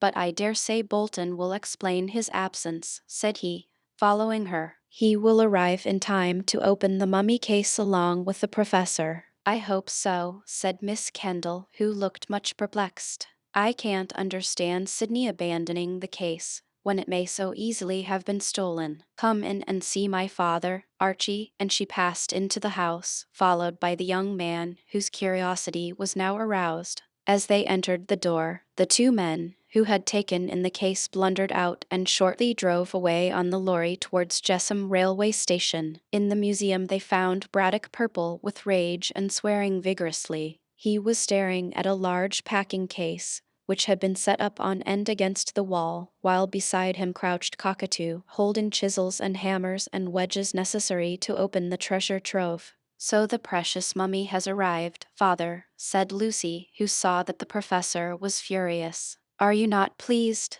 Pleased, pleased," shouted the angry man of science. "How can I be pleased when I see how badly the case has been treated? See how it has been bruised and battered and shaken. I'll have an action against Captain Hervey of the Diver if my mummy has been injured. Sidney should have taken better care of so precious an object." "What does he say?" asked Archie, glancing round the museum to see if the delinquent had arrived. "Say," shouted Braddock again, and snatching a chisel from Cockatoo. "Oh, what can he say when he is not here?" "Not here," said Lucy, more and more surprised at the unaccountable absence of Braddock's assistant. "Where is he, then?" "I don't know. I wish I did. I'd have him arrested for neglecting to watch over this case. As it is, when he comes back I'll dismiss him from my employment. He can go back to his infernal laundry work along with his old witch of a mother." "But why hasn't Bolton come back, sir?" asked Hope sharply. Braddock struck a furious blow at the head of the chisel, which he had inserted into the case. "I want to know that. He brought the case to the Sailor's Rest and should have come on with it this morning. Instead of doing so, he tells the landlord, a most unreliable man, to send it on. And my precious mummy, the mummy that has cost £900, cried Braddock, working furiously, and battering the chisel as though it were Bolton's head, is left to be stolen by any scientific thief that comes along. While the professor, assisted by Cockatoo, loosened the lid of the packing case, a mild voice was heard at the door. Lucy turned, as did Archie, to see Widow Ann curtsying on the threshold of the door. Braddock himself took no notice of her entrance, being occupied with his task, an evening while doing its work scientifically under his breath. He was furious against Bolton for neglect of duty, and Hope rather sympathized with him. It was a serious matter to have left a valuable object like the green mummy to the rough care of laborers. "I beg your pardon, my lady," whimpered Widow Ann, who looked more lean and rusty and dismal than ever.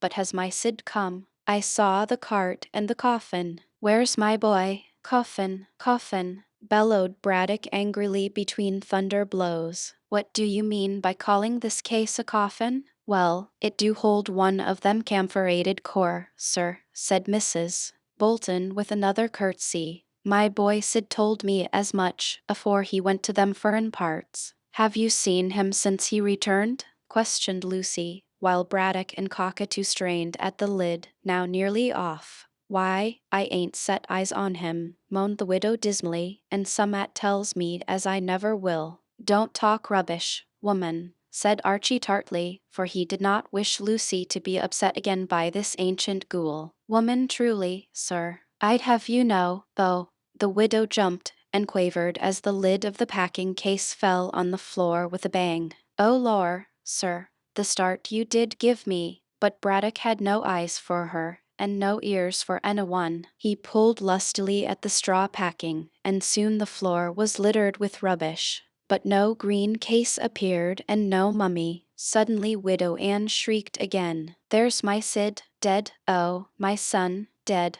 Dead." She spoke truly.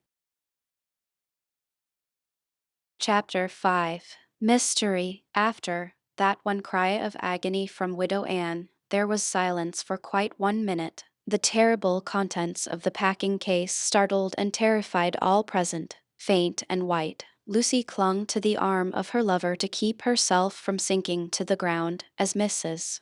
Bolton had done. Archie stared at the grotesque rigidity of the body, as though he had been changed into stone, while Professor Braddock stared likewise, scarcely able to credit the evidence of his eyes. Only the Kanaka was unmoved and squatted on his hams, indifferently surveying the living and the dead. As a savage he could not be expected to have the nerves of civilized man. Braddock, who had dropped chisel and hammer in the first movement of surprise, was the quickest to recover his powers of speech. The sole question he asked revealed the marvelous egotism of a scientist nominated by one idea. "Where is the mummy of Inca Caxus?" he murmured with a bewildered air. Widow Anne, groveling on the floor, pulled her gray locks into wild confusion and uttered a cry of mingled rage and grief. He asks that, she cried, stammering and choking, "when he has murdered my poor boy Sid."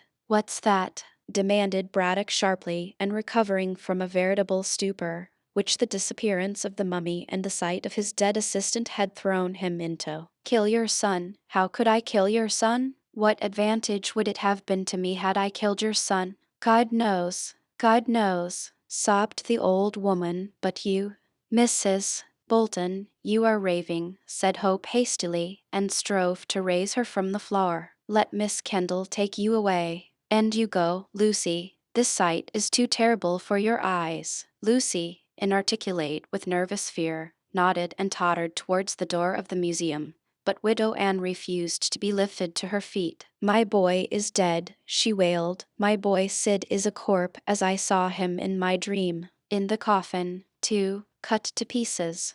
"Rubbish, rubbish," interrupted Braddock, peering into the depths of the packing case. "I can see no wound." Mrs. Bolton leaped to her feet with an agility surprising in so aged a woman. "Let me find the wound," she screamed, throwing herself forward. Hope caught her back and forced her towards the door. "No, the body must not be disturbed until the police see it," he said firmly. "The police, ah, yes, the police," remarked Braddock quickly. "We must send for the police to Pierside and tell them my mummy has been stolen." "That my boy has been murdered," screeched Widow Anne, waving her skinny arms and striving to break from Archie. "You wicked old devil, to kill my darling Sid. If he hadn't gone to them furrin parts he wouldn't be a corp now. But I'll have the lower. You'll be hanged, you.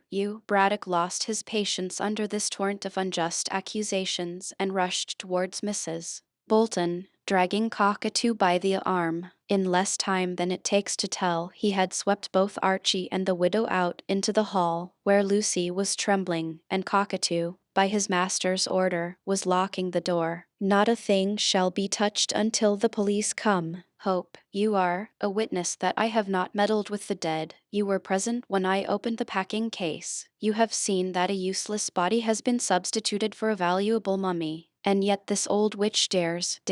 Braddock stamped and grew incoherent from sheer rage. Archie soothed him, leaving go of Widow Anne's arm to do so. "Hush, said the young man quietly. "The poor woman does not know what she is saying. I'll go for the police and—" "No," interrupted the professor sharply. "Cockatoo can go for the inspector of Pierside. I shall call in the village constable. Meanwhile you keep the key of the museum." He dropped it into Hope's breast pocket, "so that you and the police may be sure the body has not been touched. Widow Anne, go home." He turned angrily on the old creature, who was now trembling after her burst of rage, "and don't dare to come here again until you ask pardon for what you have said." "I want to be near my poor boy's corpse," wailed Widow Anne, "and I'm very sorry, Professor. I didn't mean to, but you have, you witch. Go away." And he stamped, but by this time Lucy had recovered her self-possession, which had been sorely shaken by the sight of the dead. "Leave her to me," she observed, taking Mrs.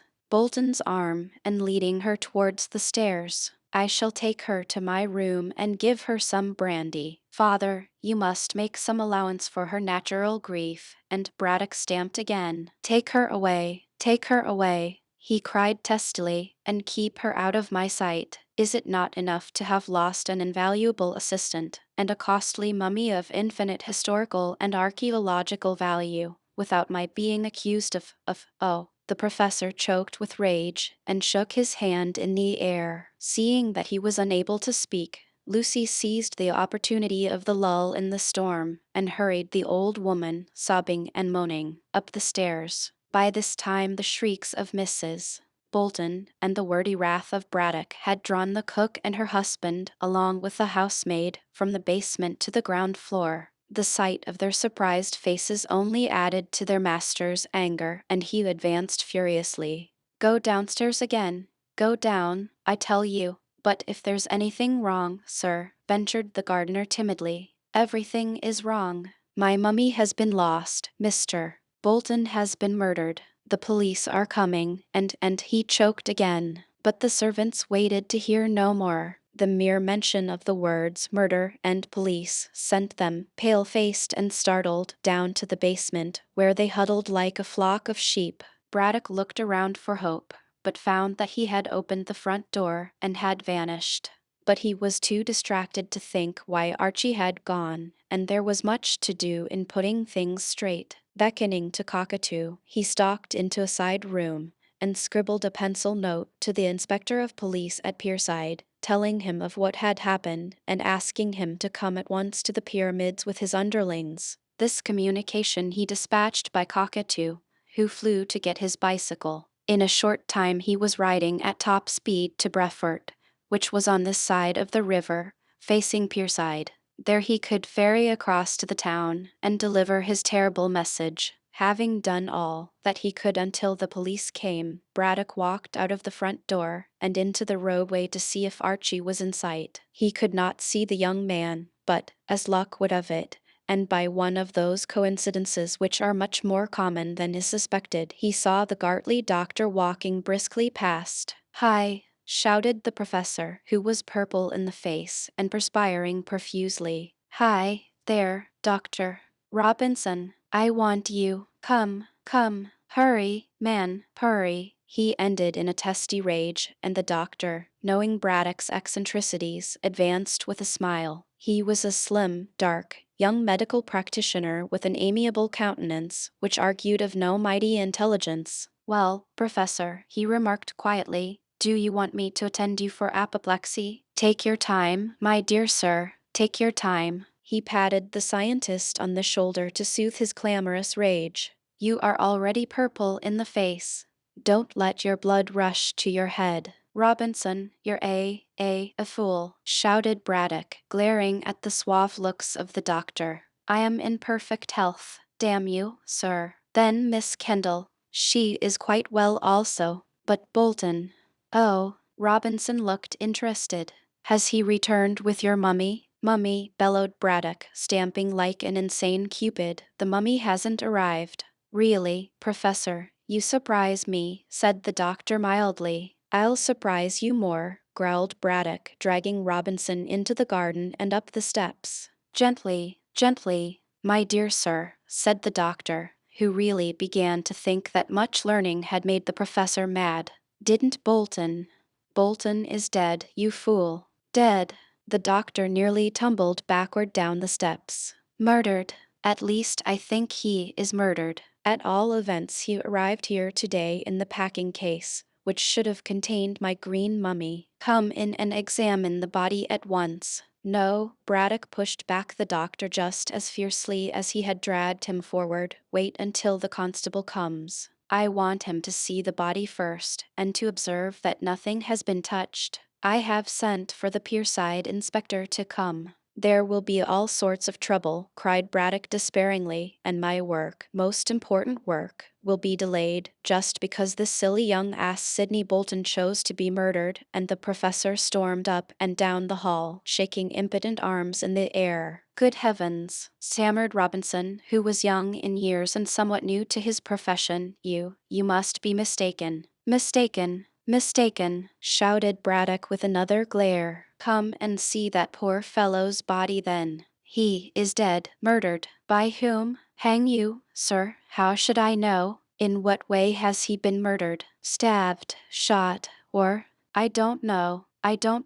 Such a nuisance to lose a man like Bolton, an invaluable assistant. What I shall do without him I really don't know. And his mother has been here, making no end of a fuss. Can you blame her?" said the doctor, recovering his breath. "She is his mother, after all, and poor Bolton was her only son." "I am not denying the relationship. Confound you," snapped the professor, ruffling his hair until it stood up like the crest of a parrot. "But she needn't." "Ah." He glanced through the open door and then rushed to the threshold. "Here is Hope and Painter. Come in." Come in. I have the doctor here. Hope, you have the key. You observe, constable, that Mr. Hope has the key. Open the door, and let us see the meaning of this dreadful crime. Crime, sir? Queried the constable, who had heard all that was known from Hope, but now wished to hear what Braddock had to say. Yes, crime. Crime, you idiot. I have lost my mummy. But I thought, sir, that a murder.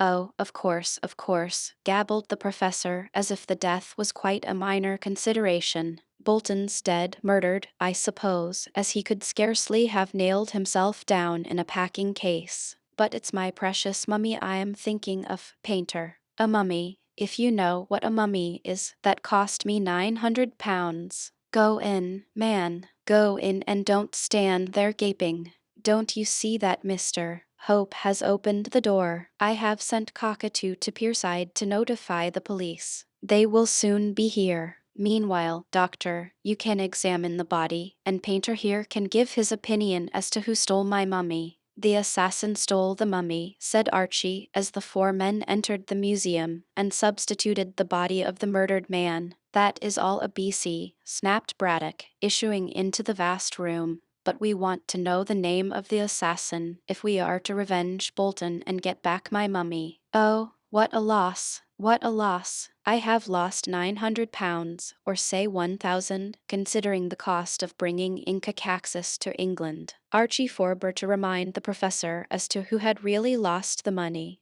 as the scientist was not in a fit state to be talked to reasonably, and seemed much more concerned because his Peruvian relic of humanity had been lost than for the terrible death of Sidney Bolton. But by this time Painter, a fair-haired young constable of small intelligence, was examining the packing case and surveying the dead. Doctor Robinson also looked with a professional eye, and Braddock, wiping his purple face and gasping with exhaustion, sat down on a stone sarcophagus. Archie, folding his arms, leaned against the wall and waited quietly to hear what the experts in crime and medicine would say. The packing case was deep and wide and long, made of tough teak and banded at intervals with iron bands. Within this was a case of tin, which, when it held the mummy, had been soldered up, impervious to air and water. But the unknown person who had extracted the mummy, to replace it by a murdered man's body, had cut open the tin casing with some sharp instrument. There was straw round the tin casing, and straw within, amongst which the body of the unfortunate young man was placed. Rigor mortis had set in, and the corpse, with straight legs and hands placed stiffly by its side, lay against the back of the tin casing, surrounded more or less by the straw packing, or at least by so much as the professor had not torn away. The face looked dark, and the eyes were wide open and staring. Robinson stepped forward and ran his hand round the neck. Uttering an ejaculation, he removed the woolen scarf which the dead man had probably worn to keep himself from catching cold, and those who looked on saw that a red-colored window cord was tightly bound about the throat of the dead. "The poor devil has been strangled," said the doctor quietly. "See, the assassin has left the bowstring on, and had the courage to place over it this scarf, which belonged to Bolton." "How do you know that, sir?" asked Painter heavily. "Because Widow Ann knitted that scarf for Bolton before he went to Malta. He showed it to me, laughingly, remarking that his mother evidently thought that he was going to Lapland." "When did he show it to you, sir?" "Before he went to Malta, of course," said Robinson in mild surprise. "You don't suppose he showed it to me when he returned?" "When did he return to England?" he asked the professor, with an afterthought. "Yesterday afternoon, about 4 o'clock," replied Braddock. Then, from the condition of the body, the doctor felt the dead flesh. He must have been murdered last night. With your permission, Painter, I'll examine the corpse." The constable shook his head. "Better wait, sir, until the inspector comes," he said in his unintelligent way. "Poor Sid. Why, I knew him. He was at school with me, and now he's dead." Chapter 6. The inquest. Like a geographical Lord Byron, the isolated village of Gartley awoke one morning to find itself famous, previously unknown. save to the inhabitants of Brefort, Jessam, and the surrounding country, and to the soldiers stationed in the fort. It became a 9 days center of interest. Inspector Date of Pierside arrived with his constables to inquire into the reported crime, and the local journalists, scenting sensation, came flying to Gartley on bicycles and in traps. Next morning London was duly advised that a valuable mummy was missing, and that the assistant of Professor Braddock, who had been sent to fetch it from Malta, was murdered by strangulation. In a couple of days the three kingdoms were ringing with the news of the mystery, and a mystery it proved to be, for, in spite of Inspector Date's efforts and the enterprise of Scotland Yard detectives summoned by the professor, no clue could be found to the identity of the assassin. Briefly, the story told by the newspapers ran as follows. The tramp steamer diver, Captain George Hervey in command, had berthed alongside the Pierside jetty at 4 o'clock on a Wednesday afternoon in mid-September, and some 2 hours later Sidney Bolton removed the case, containing the green mummy, ashore. As it was impossible to carry the case to the pyramids on that night, Bolton had placed it in his bedroom at the Sailor's Rest, a mean little public house of no very savory reputation near the water's edge. He was last seen alive by the landlord and the barmaid, when, after a drink of harmless ginger beer, he retired to bed at 8, leaving instructions to the landlord, overheard by the barmaid, that the case was to be sent on next day to Professor Braddock of Gartley. Bolton hinted that he may leave the hotel early and would probably proceed the case to its destination so as to advise Professor Braddock, necessarily anxious of its safe arrival. Before retiring he paid his bill and deposited in the landlord's hand a small sum of money, so that the case may be sent across stream to Brefort, from there to be taken in a lorry to the pyramids. There was no sign, said the barmaid and the landlord, that Bolton contemplated suicide or that he feared sudden death. His whole demeanor was cheerful, and he expressed himself exceedingly glad to be in England once more. At 11 on the ensuing morning, a persistent knocking and a subsequent opening of the door of Bolton's bedroom proved that he was not in the room, although the tumbled condition of the bedclothes proved that he had taken some rest. No one in the hotel thought anything of Bolton's absence, since he had hinted at an early departure, although the chambermaid considered it strange that no one had seen him leave the hotel. The landlord obeyed Bolton's instructions and sent the case, in charge of a trustworthy man, to Brefort across the river. There a lorry was procured, and the case was taken to Gartley, where it arrived at 3 in the afternoon. It was then that Professor Braddock, in opening the case, discovered the body of his ill-fated assistant, rigid in death, and with a red window cord tightly bound round the throat of the corpse. At once, said the newspapers, the professor sent for the police, and later insisted that the smartest Scotland Yard detectives should come down to elucidate the mystery. At present both police and detectives were engaged in searching for a needle in a haystack, and so far had met with no success. Such was the tale set forth in the local and London and provincial journals. Widely as it was discussed, and many as were the theories offered, no one could fathom the mystery, but all agreed that the failure of the police to find a clue was inexplicable. It was difficult enough to understand how the assassin could have murdered Bolton and opened the packing case,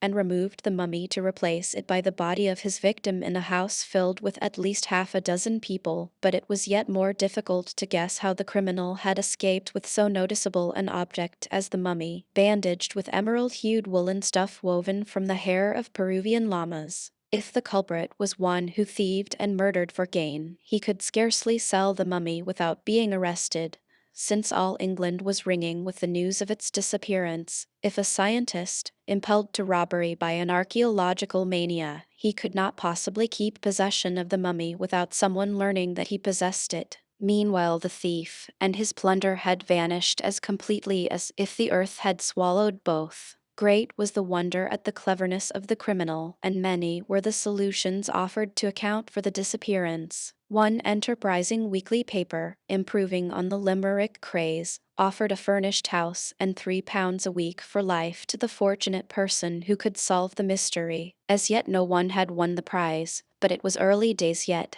and at least 5,000 amateur detectives tried to work out the problem. Naturally, Hope was sorry for the untimely death of Bolton, whom he had known as an amiable and clever young man, but he was also annoyed that his loan of the money to Braddock should have been, so to speak, nullified by the loss of the mummy. The professor was perfectly furious at his double loss of assistant and embalmed corpse, and was only prevented from offering a reward for the discovery of the thief and assassin by the painful fact that he had no money. He hinted to Archie that a reward should be offered, but that young man, backed by Lucy, declined to throw away good money after bad. Braddock took this refusal so ill that Hope felt perfectly convinced he would try and wriggle out of his promise to permit the marriage and persuade Lucy to engage herself to Sir Frank Random, should the baronet be willing to offer a reward. And Hope was also certain that Braddock, a singularly obstinate man, would never rest until he once more had the mummy in his possession. That the murderer of Sidney Bolton should be hanged was quite a minor consideration with the professor. Meanwhile, Widow Anne had insisted on the dead body being taken to her cottage, and Braddock, with the consent of Inspector Date, willingly agreed, as he did not wish a newly dead corpse to remain under his roof. Therefore, the remains of the unfortunate young man were taken to his humble home, and here the body was inspected by the jury when the inquest took place in the coffee room of the Warrior Inn, immediately opposite Mrs. Bolton's abode. There was a large crowd round the inn, as people had come from far and wide to hear the verdict of the jury, and Gartley, for the first and only time in its existence, presented the aspect of an August bank holiday. The coroner, an elderly doctor with a short temper, caused by the unrealized ambition of a country practitioner, opened the proceedings by a snappy speech, in which he set forth the details of the crime in the same bold fashion in which they had been published by the newspapers. A plan of the Sailor's Rest was then placed before the jury, and the coroner drew the attention of the 12 good and lawful men to the fact that the bedroom occupied by deceased was on the ground floor, with a window looking out onto the river, merely a stone throw away. So you will see, gentlemen, said the coroner, that the difficulty of the assassin in leaving the hotel with his plunder was not so great as has been imagined. He had merely to open the window in the quiet hours of the night, when no one was about,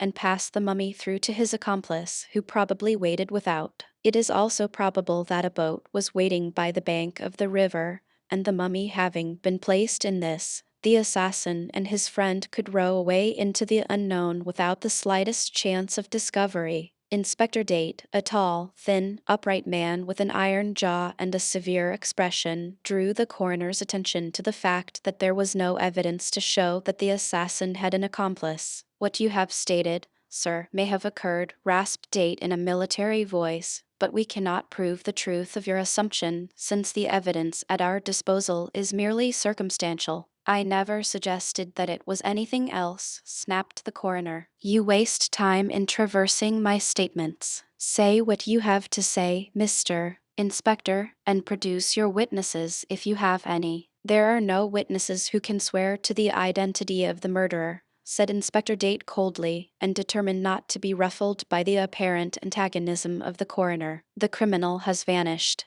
and no one can guess his name or occupation, or even the reason which led him to slay the deceased. Coroner, the reason is plain. He wanted the mummy. Inspector, why should he want the mummy? Coroner, that is what we wish to find out. Inspector, exactly, sir. We wish to learn the reason why the murderer strangled the deceased. Coroner, we know that reason. What we wish to know is why the murderer stole the mummy. And I would point out to you, Mr. Inspector, that, as yet, we do not even know the sex of the assassin. It may be a woman who murdered the deceased. Professor Braddock, who was seated near the door of the coffee room, being even more irascible than usual, rose to contradict. There isn't a scrap of evidence to show that the murderer was a woman. Coroner, you are out of order, sir. And I would point out that, as yet, Inspector Date has produced no witnesses.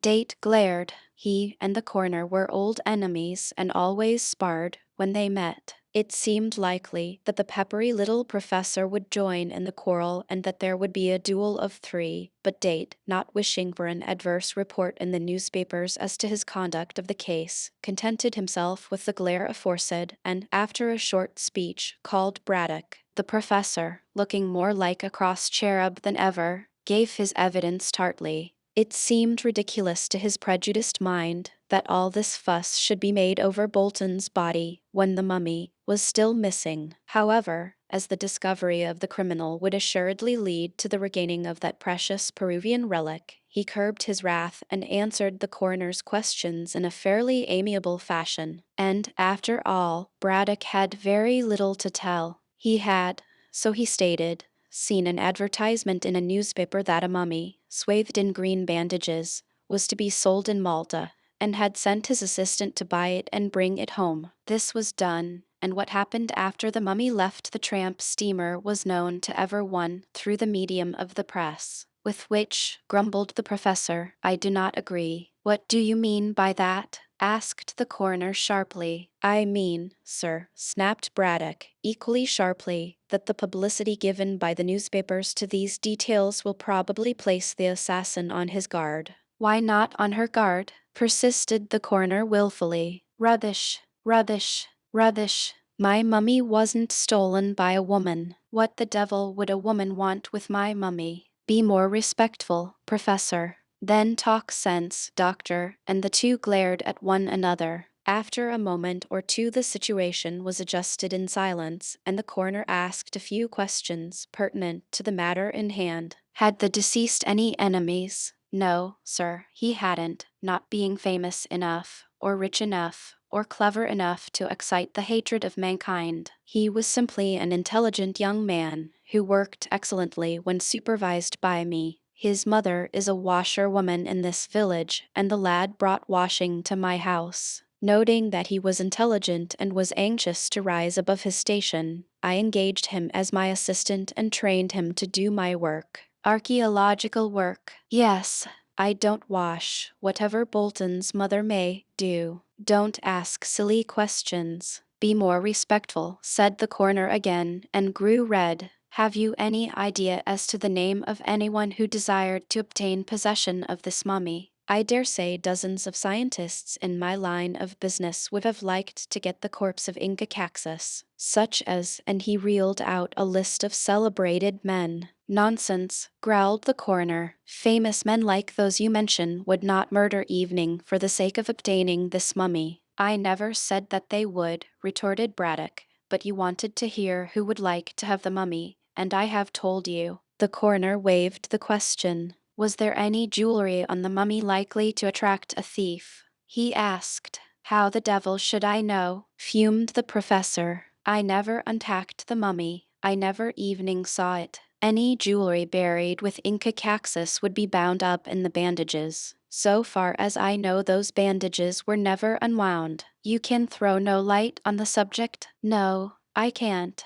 Bolton went to get the mummy and brought it home. I understood that he would personally bring his precious charge to my house, but he didn't. Why, I don't know. When the professor stepped down, still fuming at what he considered were the unnecessary questions of the coroner, the young doctor who had examined the corpse was called. Robinson deposed that deceased had been strangled by means of a red window cord, and that, from the condition of the body, he would judge death had taken place some 12 hours more or less before the opening of the packing case by Braddock. That was at 3 o'clock on Thursday afternoon, so in witness's opinion the crime was committed between 2 and 3 on the previous morning. But I can't be absolutely certain as to the precise hour, added witness. At any rate, poor Bolton was strangled after midnight and before 3 o'clock. That is a wide margin, grumbled the coroner, jealous of his brother practitioner. Were there any other wounds on the body? No, you can see for yourself, if you have inspected the corpse.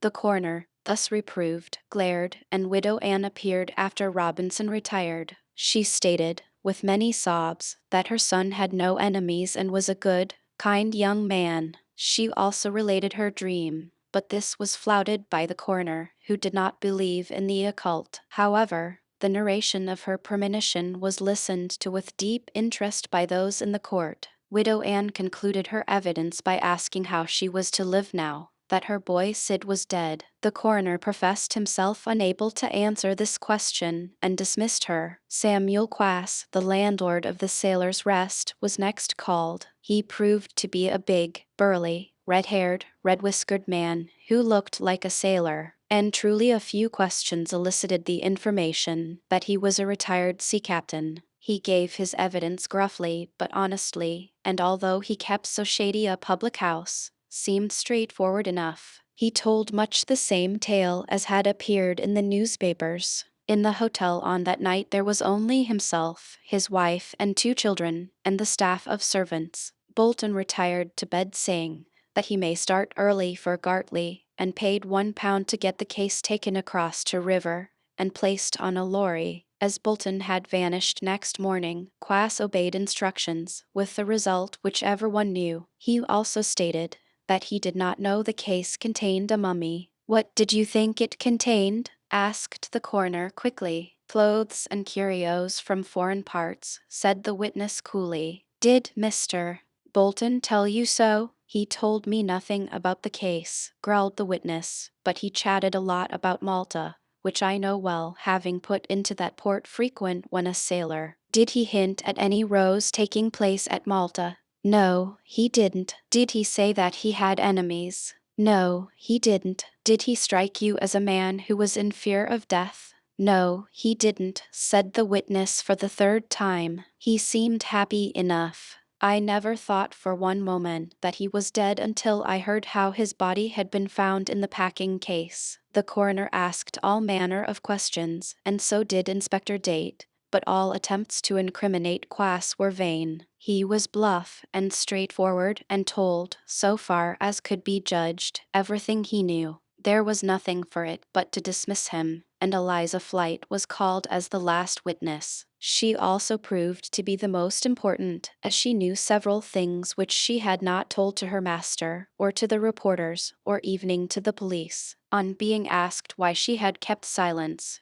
she said that her desire was to obtain any reward that may be offered, but as she had heard that there would be no reward, she was willing to tell what she knew. It was an important piece of evidence. The girl stated that Bolton had retired to bed at 8 on the ground floor, and the bedroom had a window, as marked in the plan, which looked onto the river a stone throw distant. At 9 or a trifle later, witness went out to have a few words with her lover. In the darkness she saw that the window was open and that Bolton was talking to an old woman muffled in a shawl. She could not see the woman's face, nor judge of her stature, as she was stooping down to listen to Bolton. Witness did not take much notice, as she was in a hurry to see her lover. When she returned past the window at 10 o'clock it was closed and the light was extinguished, so she thought that Mr.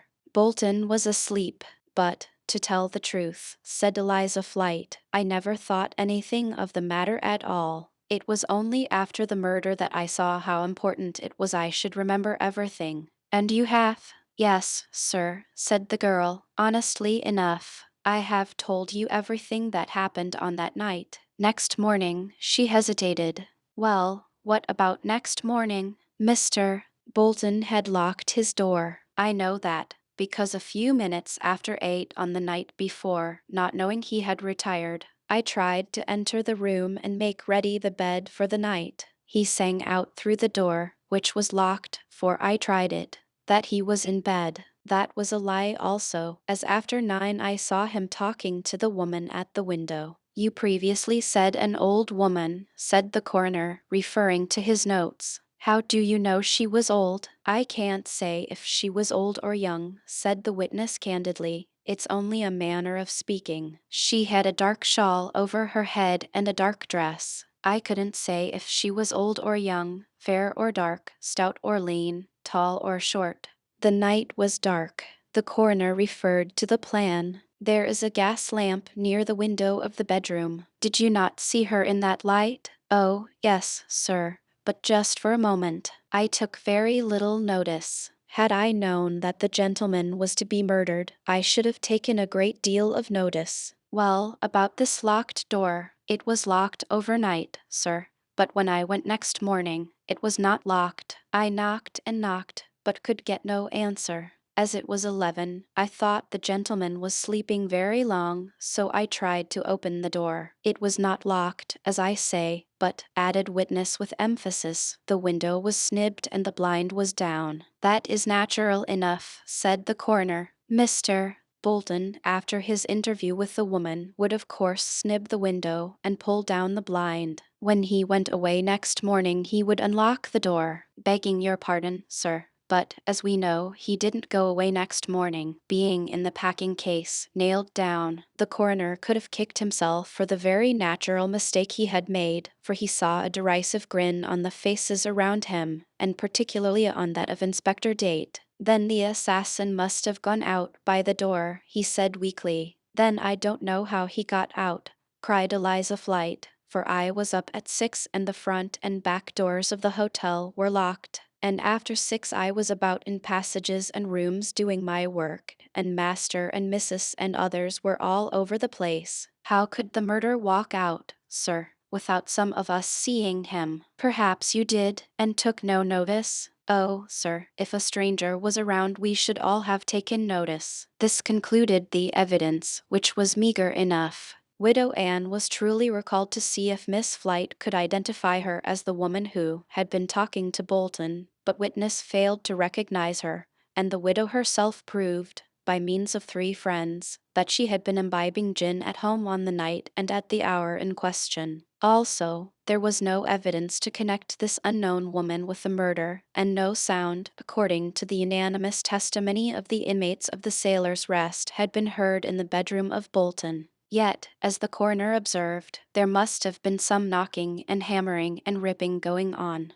But of this nothing could be proved, and although several witnesses were examined again, not one could throw light on the mystery. Under these circumstances the jury could only bring in a verdict of willful murder against some person or persons unknown, which was done, and it may be mentioned that the cord with which Bolton had been strangled was identified by the landlord and the chambermaid as belonging to the blind of the bedroom window. Well, said Hope, when the inquest was over, so nothing can be proved against anyone.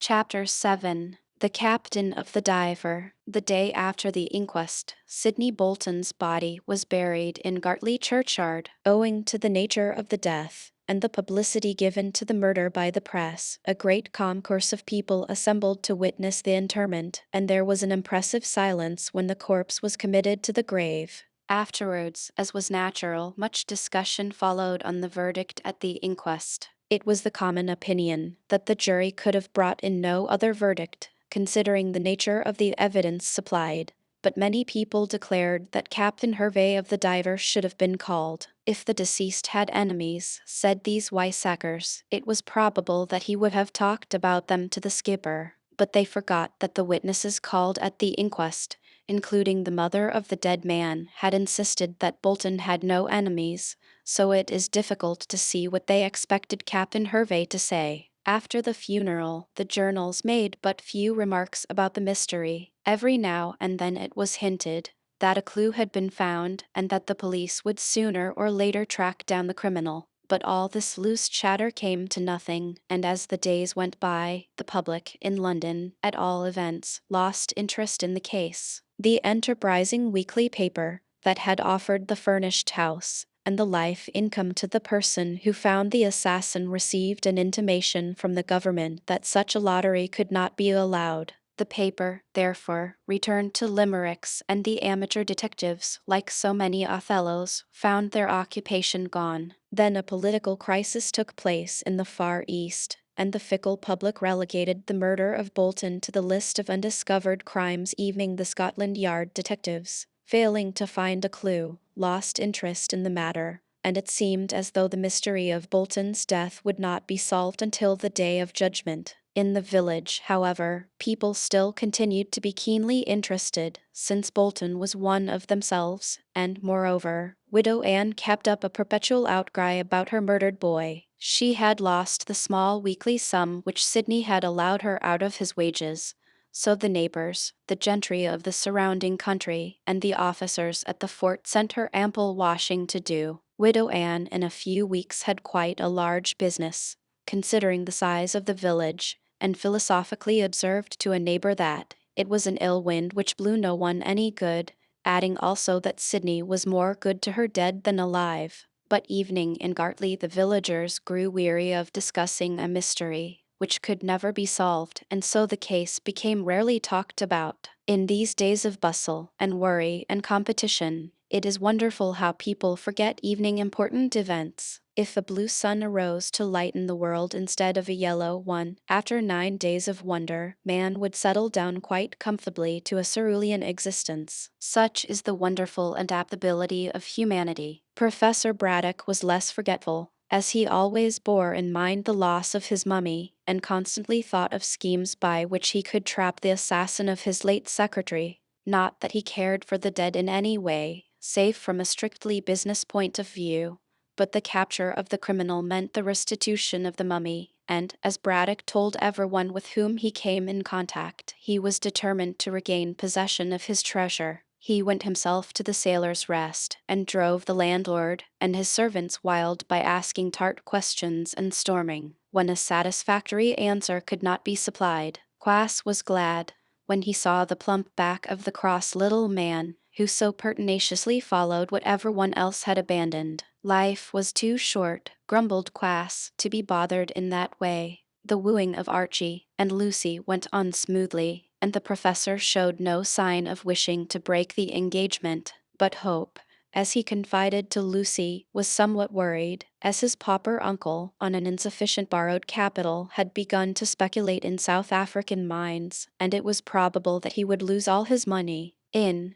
that case Hope fancied he would be once more called upon to make good the avuncular loss, and so the marriage would have to be postponed. But it so happened that the pauper uncle made some lucky speculative shots, and acquired money, which he promptly reinvested in new mines of the wild-cat description. Still, for the moment all was well, and the lovers had a few halcyon days of peace and happiness. Then came a bolt from the blue in the person of Captain Hervey, who called a fortnight after the funeral to see the professor. The skipper was a tall, slim man, lean as a fasting friar, and hard as nails, with closely clipped red hair, mustache of the same aggressive hue, and an American goatee. He spoke with a Yankee accent, and in a truculent manner sufficiently annoying to the fiery professor. When he met Braddock in the museum, the two became enemies at the first glance, and because both were bad-tempered and obstinate, took an instant dislike to one another.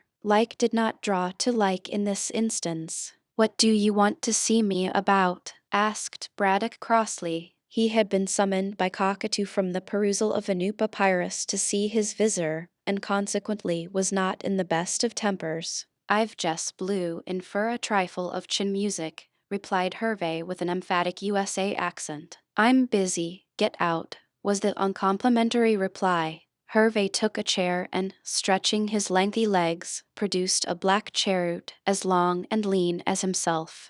"If you were in the States, Professor, I'd draw a bead on you for that style of lingo. I'm not taking any. See," and he lighted up. "You're the captain of the Diver." "That's so. I was, that is. Now, I've shifted to a dandy wind jammer of sorts that can run rings round the old barkie. I surmise I'm off for the South Seas, pearl fishing, in 3 months. I'll take that Kanaka along with me, if you like, Professor," and he cast a side glance at Cockatoo, who was squatting on his hams as usual, polishing a blue enameled jar from a Theban tomb. "I require the services of the man," said Braddock stiffly. "As to you, sir, you've been paid for your business in connection with Bolton's passage and the shipment of my mummy, so there is no more to be said." "Heaps more, heaps, you bet," remarked the man of the sea placidly, and controlling a temper which in less civilized parts would have led him to wipe the floor with the plump scientist.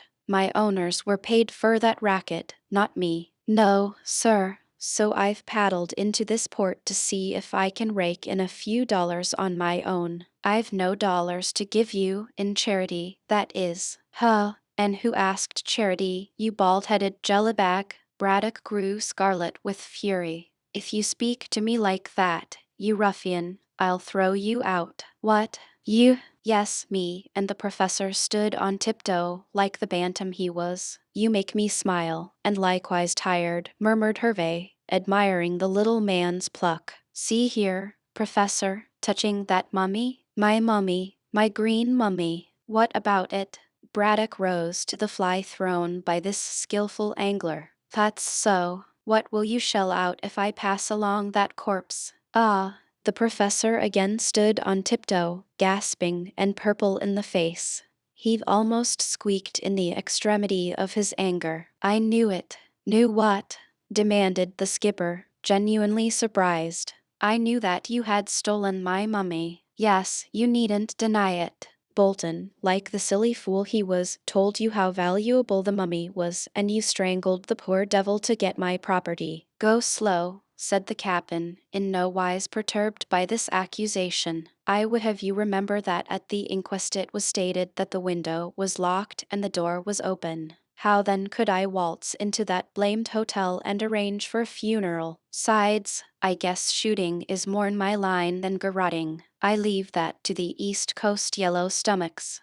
Braddock sat down and wiped his face. He saw plainly enough that he had not a leg to stand on, as Hervey was plainly innocent. Sides, went on the skipper, chewing his cheroot. I guess if I'd wanted that old corpse of yours, I'd have yanked Bolton overside and set down the accident to bad weather. Better for me to loop the case aboard than to make a fool of myself ashore. No, sir, H. don't run his own particular private circus in that blamed way. H. Who the devil is H?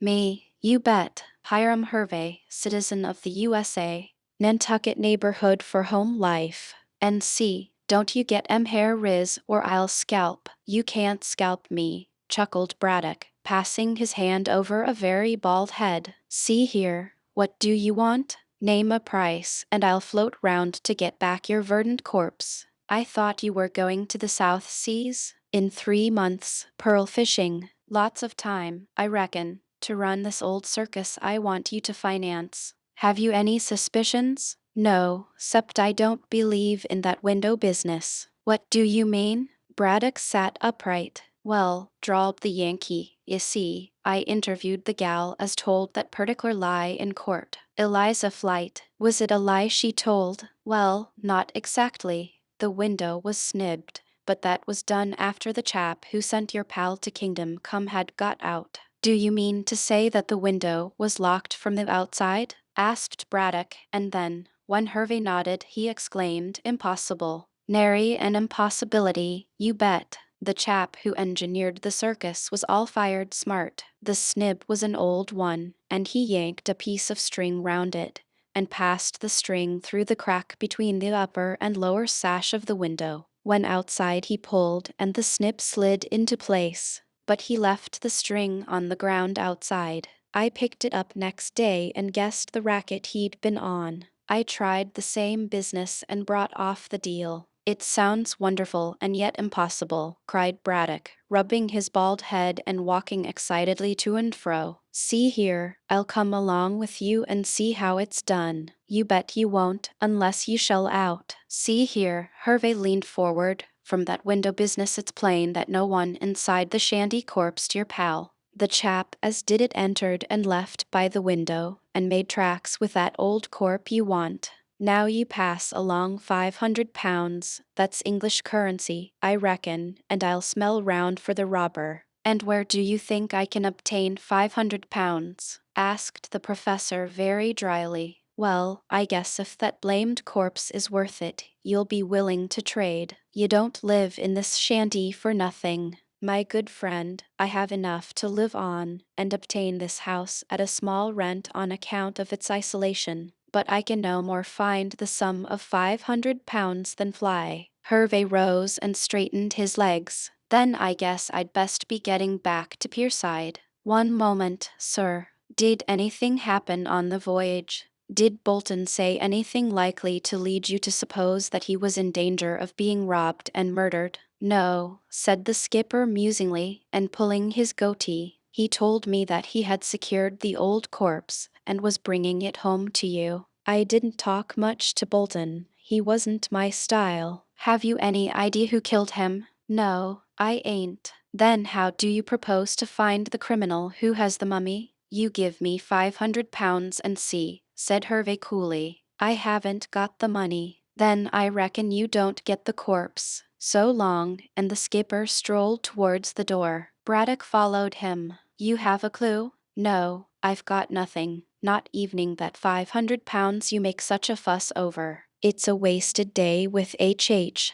I surmise. Wait, he scribbled on a card and flung it across the room. That's my Pierside address if you should change your blamed mind. The professor picked up the card. The Sailor's Rest. What, are you stopping there? Then, when Hervey nodded, he cried violently, Why, I believe you have a clue, and stop at the hotel to follow it up. Maybe I do and maybe I don't, retorted the captain, opening the door with a jerk.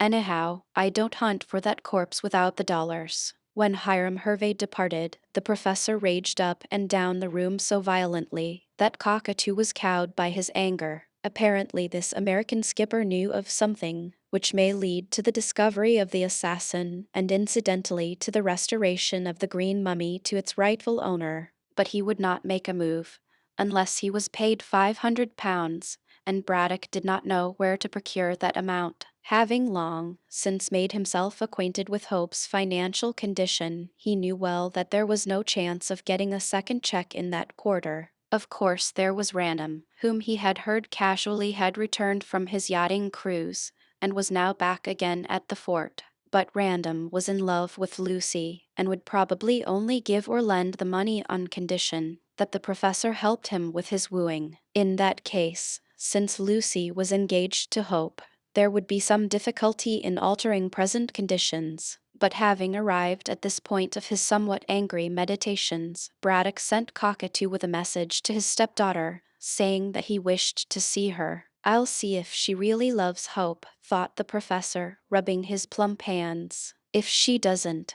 there may be a chance of her throwing him over to become Lady Random. Then I can get the money. And truly, soliloquized the professor virtuously, I must point out to her that it is wrong of her to make a poor marriage, when she can gain a wealthy husband. I will only be doing my duty by my dear dead wife, by preventing her wedding poverty. But girls are so obstinate, and Lucy is a thorough girl. His amiable anxiety on behalf of Miss Kendall was only cut short by the entrance of the young lady herself. Professor Braddock then showed his hand too plainly by evincing a strong wish to conciliate her in every way. He procured her a seat. He asked after her health. He told her that she was growing prettier every day, and in all ways behaved so unlike his usual self, that Lucy became alarmed and thought that he had been drinking. Why have you sent for me? She asked, anxious to come to the point. Aha!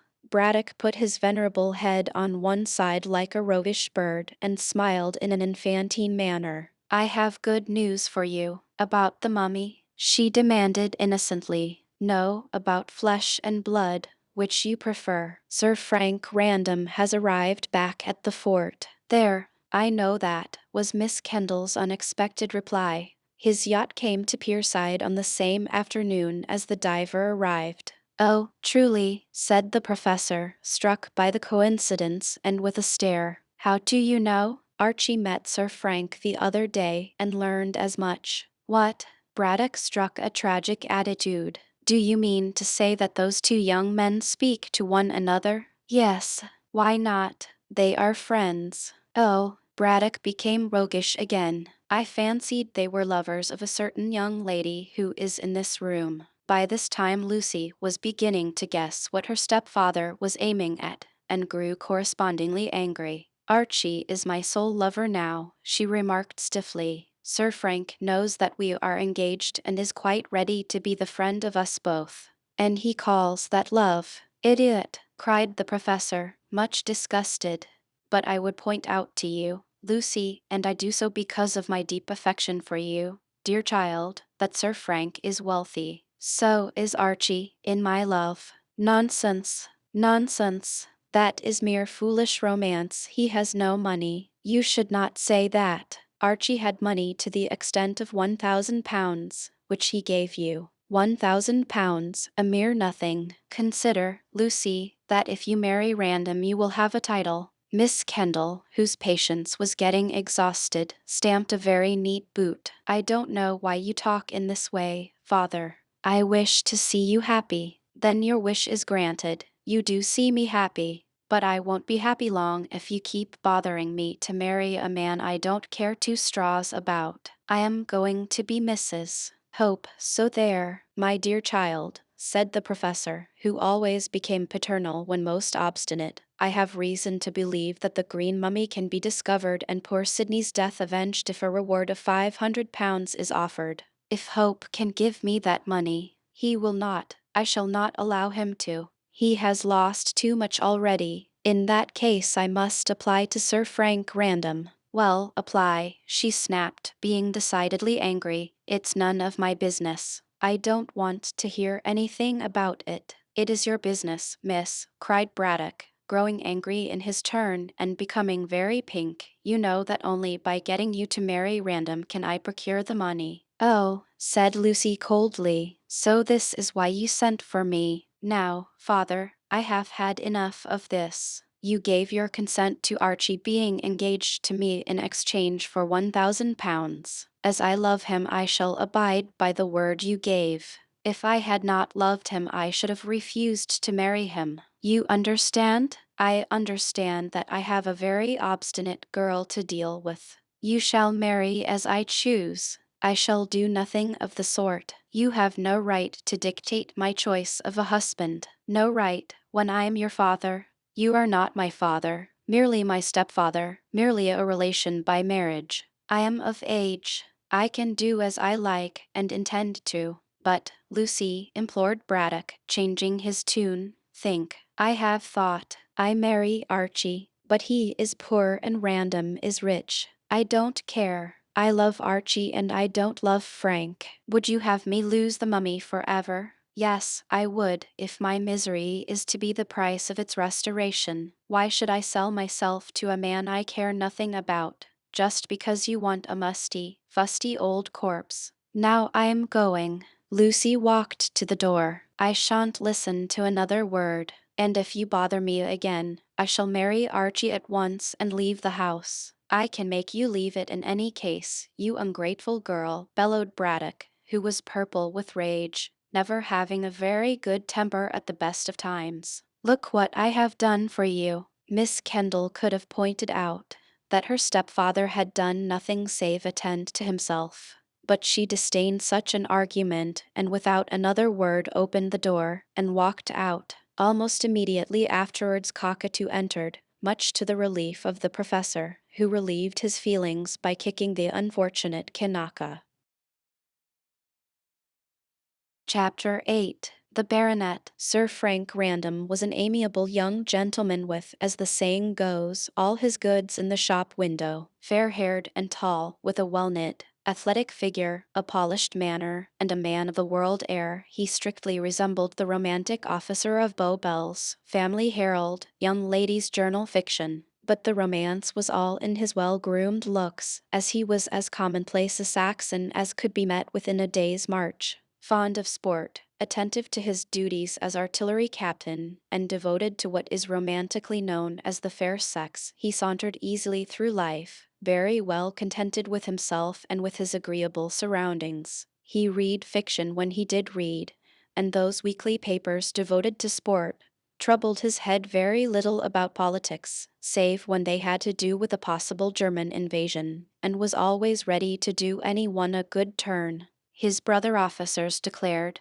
that he was not half a bad sort, which was high praise from the usually reticent service-man. His capacity may be accurately gauged by the fact that he did not possess a single enemy, and that every one spoke well of him. A mortal who possesses no quality likely to be envied by those around him is certain to belong to the rank and file of humanity. But these unconsidered units of mankind can always console themselves with the undoubted fact that mediocrity is invariably happy. Such a man as Random would never set the Thames on fire, and certainly he had no ambition to perform that astounding feat. He was fond of his profession and intended to remain in the army as long as he could. He desired to marry and beget a family and retire, when set free from soldiering, to his country's seat, and there perform blamelessly the congenial role of a village squire until called upon to join the respectable corpses in the random vault. Not that he was a saint or ever could be one. Neither black nor white, he was simply gray, being an ordinary mixture of good and bad. As theology has provided no hereafter for gray people, it is hard to imagine where the bulk of humanity will go. But doubts on this point never troubled Random. He went to church, kept his mouth shut and his pores open, and vaguely believed that it would be all right somehow. A very comfortable if superficial philosophy truly. It can easily be guessed that Random's somewhat colorless personality would never attract Lucy Kendall, since the hues of her own character were deeper. For this reason she was drawn to Hope, who possessed that aggressive artistic temperament where good and bad are in violent contrast. Random took opinions from books or from other people, and his mind, like a looking glass, reflected whatever came along, but Hope possessed opinions of his own, both right and wrong, and held to these in the face of all verbal opposition. He could argue and did argue, when Random simply agreed. Lucy had similar idiosyncrasies, inherited from a clever father, so it was just as well that she preferred Archie to Frank. Had the latter young gentleman married her, he would have dwindled to Lady Random's husband, and would have found too late that he had domesticated a kind of imitation George Eliot. When he congratulated Archie on his engagement somewhat ruefully, he little thought what an escape he had had. But Professor Braddock, who did not belong to the Grey tribe, knew nothing of this, as his Egyptological studies did not permit him time to argue on such commonplace matters. He therefore failed in advance when he set out to persuade Random into renewing his suit. As the fiery little man afterwards expressed himself, I may as well have talked to a mollusk, for Random politely declined to be used as an instrument to forward the professor's ambition at the cost of Miss Kendall's unhappiness. The interview took place in Sir Frank's quarters at the fort on the day after Hervey had called to propose a search for the corpse, and it was during this interview that Braddock learned something which both startled and annoyed him. Random, at 3 o'clock, had just changed into mufti when the professor was announced by his servant. Braddock, determined to give his host no chance of denying himself, followed close on the man's heels, and was in the room almost before Sir Frank had read the card. It was a bare room, sparsely furnished, according to the War Office's idea of comfort, and although the baronet had added a few more civilized necessities, it still looked somewhat dismal. Braddock, who liked comfort, shook hands carelessly with his host and cast a disapproving eye on his surroundings. Dog kennel, grumbled the polite professor. Bare desolation like a damned dungeon. You may as well live in the Sahara. It would certainly be warmer, replied Random, who knew the scientist's snappy ways very well. Take a chair, sir. Hard as bricks. Confound it. Hand me over a cushion. There, that's better. No, I never drink between meals, thank you. Smoke. Hang it, Random. You should know by this time that I dislike making a chimney of my throat. There, don't fuss. Take a seat and listen to what I have to say. It's important. Poke the fire, please, it's cold. Random placidly did as he was told and then lighted a cigar as he sat down quietly. I am sorry to hear of your trouble, sir. Trouble. What particular trouble? The death of your assistant. Oh yes, silly young ass to get killed. Lost my mummy, too. There's trouble if you like. The green mummy. Random looked into the fire. Yes, I have heard of the green mummy. I should think you have, snapped Braddock, warming his plump hands. Every penny a liner has been talking about it. When did you return? On the same day that steamer with the mummy on board arrived, was Random's odd reply. The professor stared suspiciously. I don't see why you should date your movements by my mummy, he retorted. Well, I had a reason in doing so. What reason? The mummy. What about it? Do you know where it is?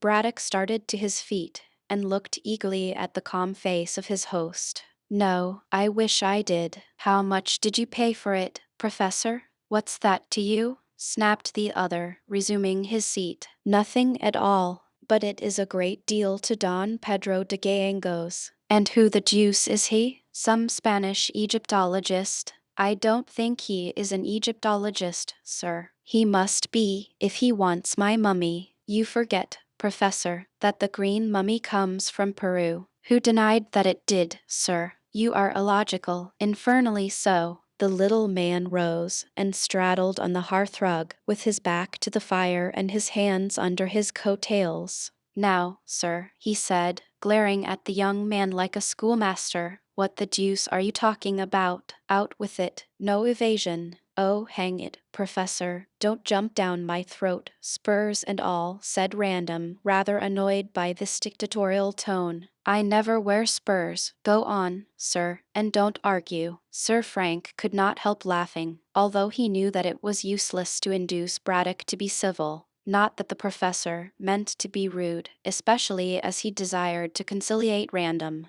but long years of fighting with other scientists and of having his own scientific way had turned him into a kind of schoolmaster, and everyone knows that they are the most domineering of the human race. It's a long story, said the baronet, with a shrug and a smile. Story, story, what story? That which I am about to tell you. And then, Random began hurriedly, so as to prevent further arguments of an unprofitable kind. I was at Genoa with my yacht, and there stopped on shore at the Casa Bianca. What place is that? An hotel. I there met with a certain Don Pedro de Gallegos and his daughter, Donna Inez. He was a gentleman from Lima, and had come to Europe in search of the green mummy. Braddock stared.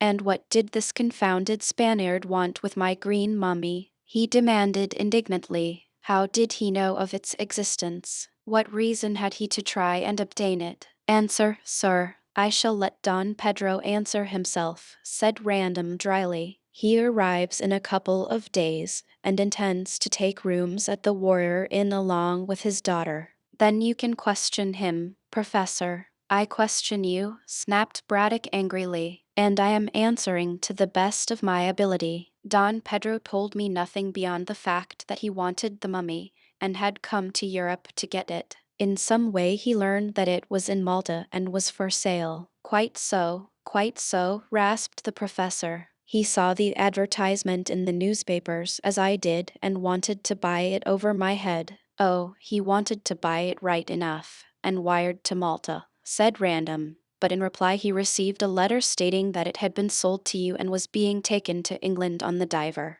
I followed the Diver in my yacht and arrived at Pierside an hour after she did. Ah, Braddock glared. I begin to see light. This infernal Spaniard was on board and wanted my mummy. He knew that Bolton had taken it to the Sailors' Rest and went there to kill the poor lad and get my... Nothing of the sort, interrupted Sir Frank impatiently. Don Pedro remained behind in Genoa, intending to write and ask if you would sell him the mummy. I wrote and told him of the murder of your assistant and related all that had happened. He wired to me that he was coming to England at once, as I told you. He will be in Gartley in a couple of days. That is the whole story. It is a sufficiently strange one, grumbled Braddock, frowning. What does he want with my mummy? I cannot tell you, but if you will sell, vociferated Braddock furiously. Don Pedro will give you a good price, finished Random calmly. I haven't got the mummy, said the professor, sitting down and wiping his pink head, and if I had, I certainly would not sell. However, I'll hear what this gentleman has to say when he arrives. Perhaps he can throw some light on the mystery of this crime. I am perfectly certain that he cannot, sir. Don Pedro, as I said, was left behind in Genoa. Humph, said the professor, unconvinced. He could easily employ a third party. Random rose, looking and feeling annoyed. I assure you that Don Pedro is a gentleman and a man of honor. He would not stoop to... There. Braddock waved his hands. Sit down. You shouldn't say such things, Professor. I say what I desire to say, retorted the old gentleman tartly. but we can dismiss the subject for the time being. I am only too glad to do so, said Random, who was ruffled out of his usual calm by the veiled accusation which Braddock had brought against his foreign friend, and to get to a more agreeable subject. Tell me how Miss Kendall is keeping. She is ill, very ill, said the professor solemnly. Ill? Why, Hope, whom I met the other day, said that she was feeling very well and very happy. So Hope thinks, because he has forced her into an engagement. Random started to his feet. Forced her?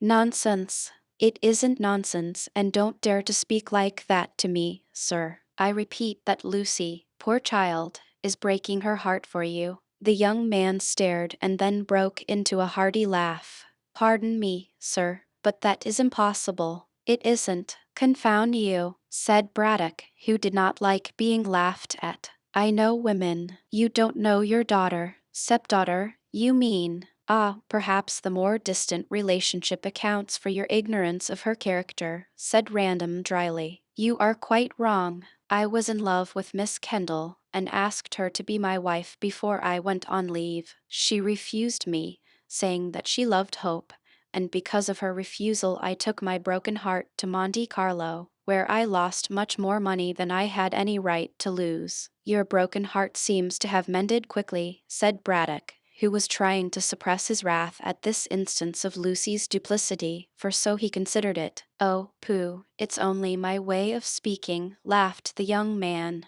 If my heart had been really broken I should not have mentioned the fact. Then you did not love Lucy, and you dared to play fast and loose with her affections, raged Braddock, stamping. You are quite wrong, said Sir Frank sharply. I did love Miss Kendall, or I should certainly not have asked her to be my wife.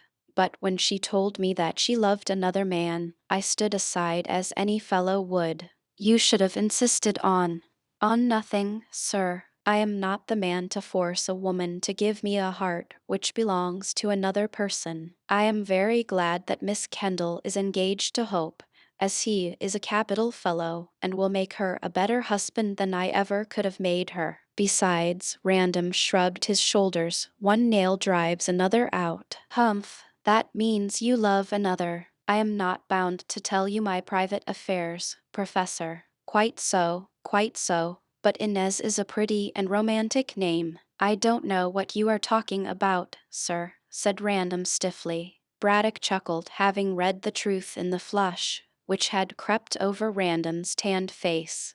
I ask your pardon, he said elaborately. I am an old man, and I was your father's friend. You must not mind if I have been a trifle inquisitive. Say no more, sir. That is all right. I don't agree with you, Random. Things are not all right and never will be until my mummy is discovered. Now you can help me. In what way? Asked the other uneasily. With money. Understand, my boy, added the professor in a genial way which he knew well how to assume. I should have preferred Lucy becoming your wife. However, since she prefers Hope, there's no more to be said on that score. I therefore will not make the offer I came here to make. An offer, sir? Yes. I fancied that you loved Lucy and were broken-hearted by the news of her engagement to Hope. I therefore intended to ask you to give me, or rather lend me, £500 on condition that I helped you to. Stop, Professor, said Random, coloring. I should never have bought Miss Kendall as my wife on those terms.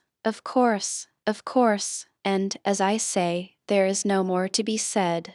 I shall therefore agree to Lucy's engagement to Hope. Braddock carefully omitted to say that he had already agreed, and had been paid £1,000 to agree, and will congratulate you when you lead Donna Inez to the altar. I never said anything about Donna Inez, Professor Braddock. Of course not. Modern reticence. However, I can see through a brick wall as well as most people. I understand, so let us drop the subject, my boy. And this £500? I cannot lend it to you, Professor. The fact is, I lost heaps of coin at Monte Carlo, and am not in a position to. Very good, let us shelve that also, said Braddock with apparent heartiness, although he was really very angry at his failure. I am sorry, though, as I wish to get back the mummy and to revenge poor Sidney Bolton's death. How can the 500 do that? Asked Random with interest. Well, drawled the professor with his eyes on the young man's attentive face,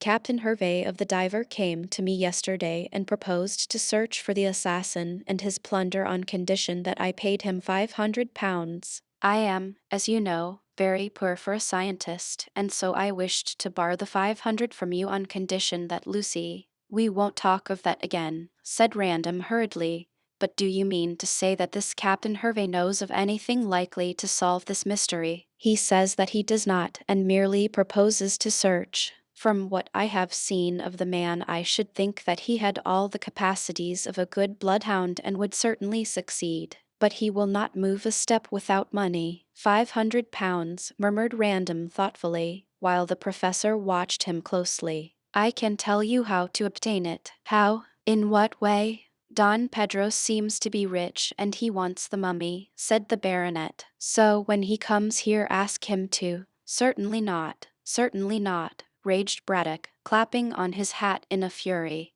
How dare you make such a proposition to me, Random? If this Don Pedro offers the reward and Hervey finds the mummy, he will simply hand it over to your friend. He can scarcely do that, since you have bought the mummy. But Don Pedro is willing to purchase it from you. Humph. Braddock moved to the door, thinking, I shall reserve my decision until this man arrives. Good day, and he departed. Random did not attempt to detain him, as he was somewhat weary of the professor's vagaries. He knew very well that Braddock would call on Don Pedro when he came to the Warrior Inn and join forces with him in searching for the lost goods. And the train of thought initiated by the professor's visit led Random to a certain drawer, from where he took the photograph of a splendid-looking beauty. To this he pressed his lips.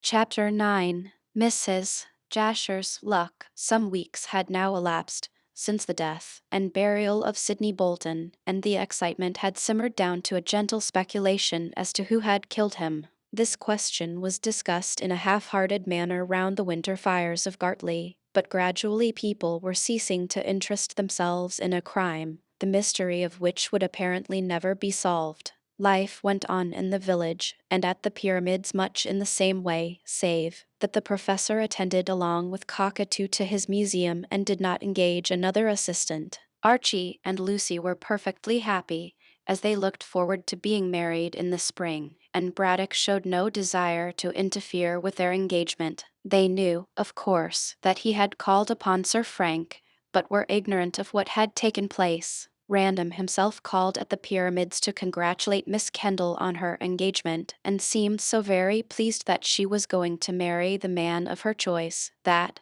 womanlike, she grew rather annoyed. As the baronet had been her lover, she thought that he should wear the willow for her sake, but Random showed no disposition to do so. Therefore Lucy shrewdly guessed that his broken heart had been mended by another woman. The professor could have confirmed the truth of this from the hints which Random had given him, but he said nothing about his interview with the young man, nor did he mention that a Spanish gentleman from Peru was seeking for the famous green mummy. Considerably vexed that Random should be so cheerful, Lucy cast round to learn the truth. She could scarcely ask the baronet himself, and Archie professed himself unable to explain. Miss Kendall did not dream of cross-examining Braddock, as it never entered her mind that the dry-as-dust scientist would know anything. It then occurred to this inquisitive young lady that Mrs. Jasher may be aware of Random's secret, which made him so cheerful. Sir Frank was a great friend of the plump widow,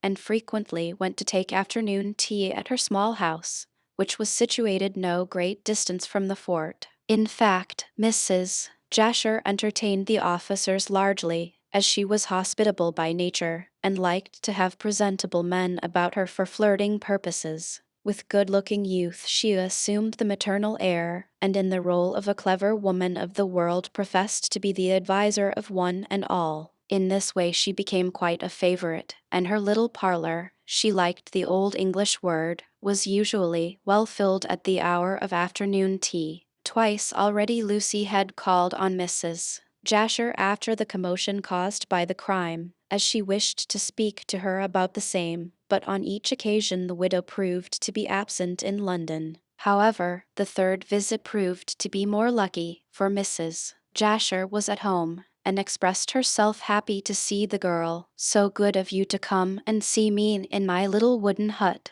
said the widow, kissing her guest. And Mrs. Jasher's cottage really was a little wooden hut, being what was left of an old-fashioned farmhouse built before the Stone Age. It lay on the verge of the marshes in an isolated position and was placed in the middle of a square garden protected from the winter floods by a low stone wall solidly built, but of no great height. The road to the fort ran past the front part of the garden, but behind the marshes spread towards the embankment, which cut off the view of the Thames. The situation was not an ideal one, nor was the cottage, but money was scarce with Mrs. Jasher, and she had obtained the whole place at a surprisingly small rental. The house and grounds were dry enough in summer, but decidedly damp in winter. Therefore, the widow went to a flat in London as a rule for the season of fogs, but this winter she had made up her mind.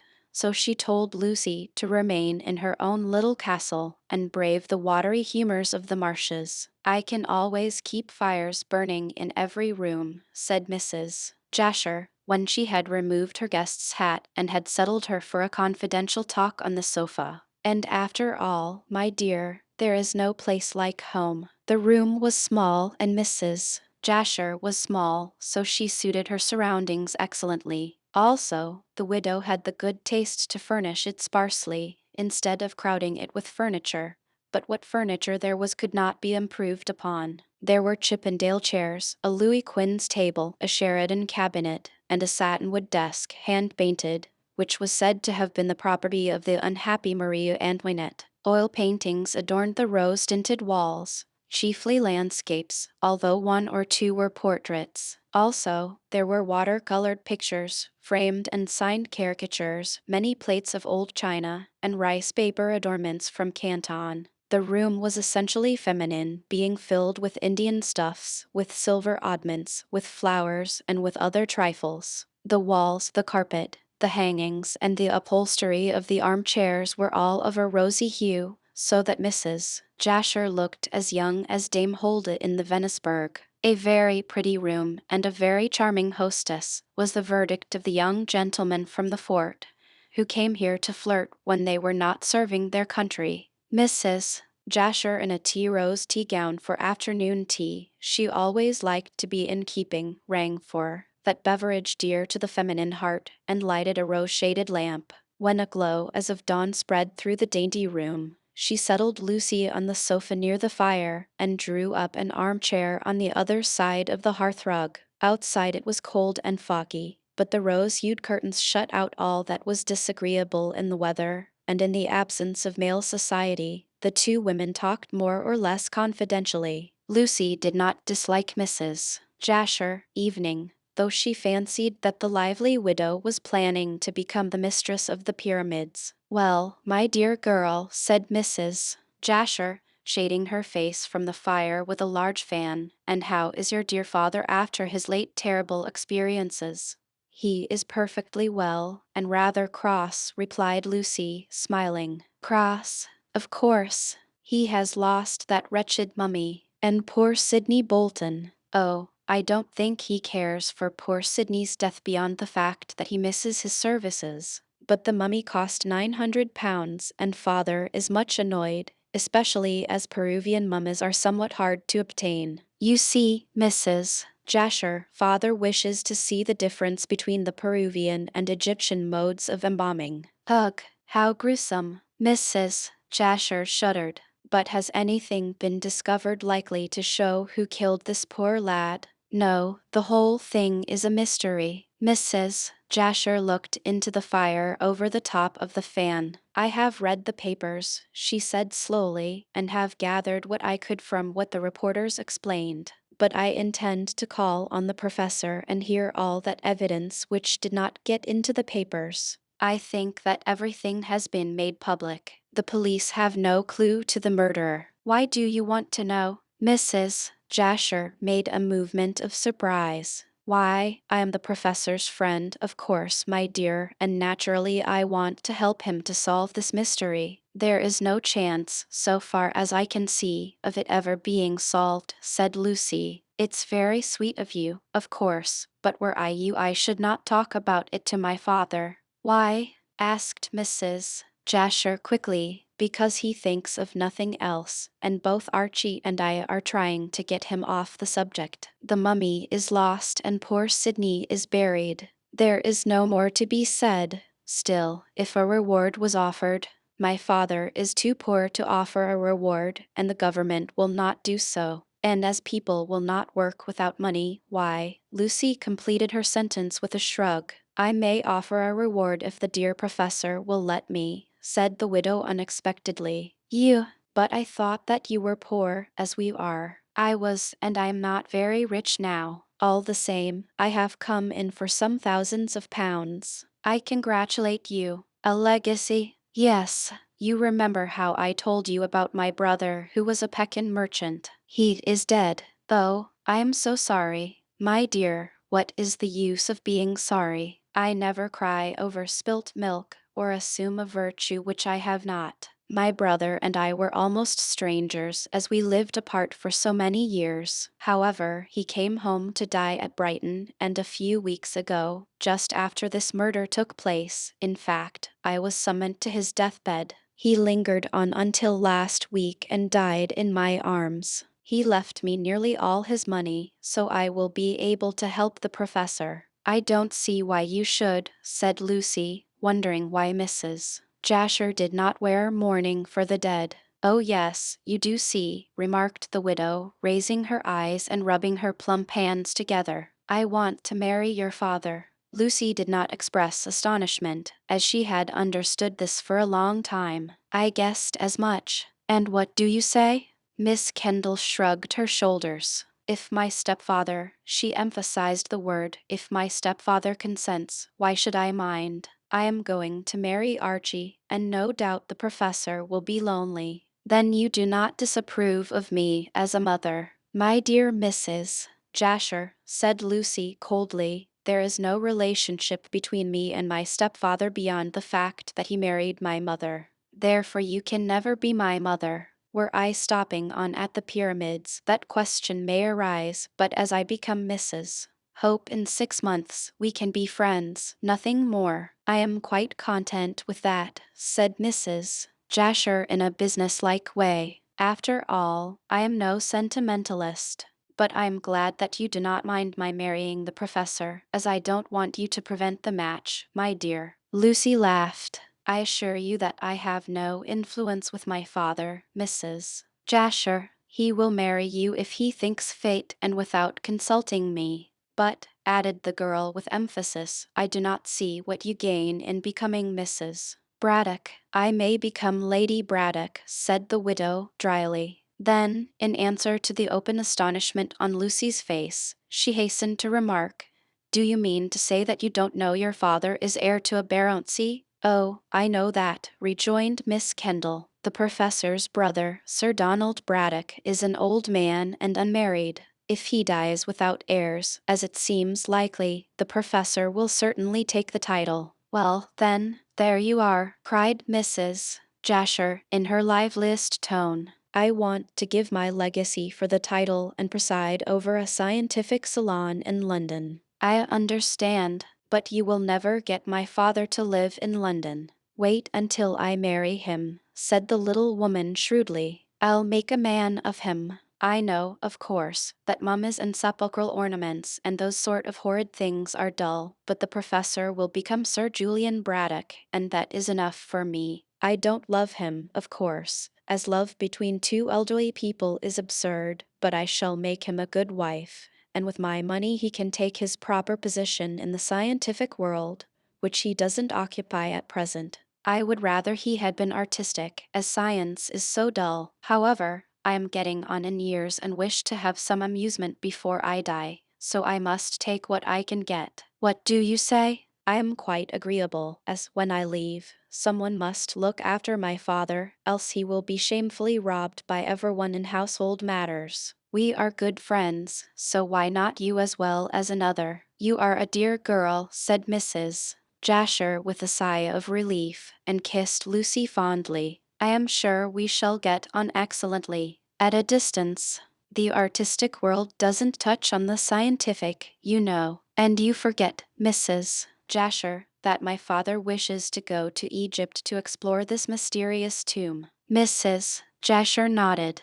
Yes, I promised, when I came in for my brother's money, to help the professor to fit out his expedition. But it seems to me that the money will be better spent in offering a reward so that the mummy can be found. Well, said Lucy, laughing, you can give the professor his choice. Before marriage, not after. He needs to be managed, like all men. You will not find him easy to manage, said Lucy dryly. He is a very obstinate man, and quite feminine in his persistency. I recognize that he is a difficult character, and between you and me, dear, I should not marry him but for the title. It sounds rather like an adventuress talking in this way. But after all, if he makes me Lady Braddock, I can give him enough money to let him realize his desire of getting the mummy back. It's 6 of one and half a dozen of the other. And I'll be good to him, you need not fear. I am quite sure that, good or bad, the professor will have his own way. It is not his happiness I am thinking of so much as yours. Really, here is the tea. Put the table near the fire, Jane, between Miss Kendall and myself. Thank you. The muffins on the fender. Thank you. No, there is nothing more. Close the door when you go out. The tea equipage having been arranged, Mrs. Jasher poured out a cup of souchong and handed it to her guest, resuming the subject of her proposed marriage meanwhile. I don't see why you should be anxious about me, dear. I am quite able to look after myself. And the professor seems to be kind-hearted enough. Oh, he is kind-hearted when he gets his own way. Give him his hobby and he will never bother you. But he won't live in London, and he will not consent to the salon you wish to institute. Why not? It means fame to him. I shall gather round me all the scientists of London and make my house a center of interest. The professor can stop in his laboratory if he likes. As his wife, I can do all that is necessary. Well, my dear Mrs. Jasher took a cup of tea. We need not talk the subject threadbare. You do not disapprove of my marriage with your stepfather, so you can leave the rest to me. If you can give me a hint of how to proceed to bring about this marriage, of course I am not above taking it. Lucy glanced at the tea gown. As you will have to tell the professor that your brother is dead to account for possessing the money, she said pointedly, I should advise you to go into mourning. Professor Braddock will be shocked otherwise. Dear me, what a tender heart he must have, said Mrs. Jasher flippantly. My brother was very little to me, poor man, so he cannot be anything to the professor. However, I shall adopt your advice, and after all, black suits me very well. There, she swept her hands across the tea table, that is settled.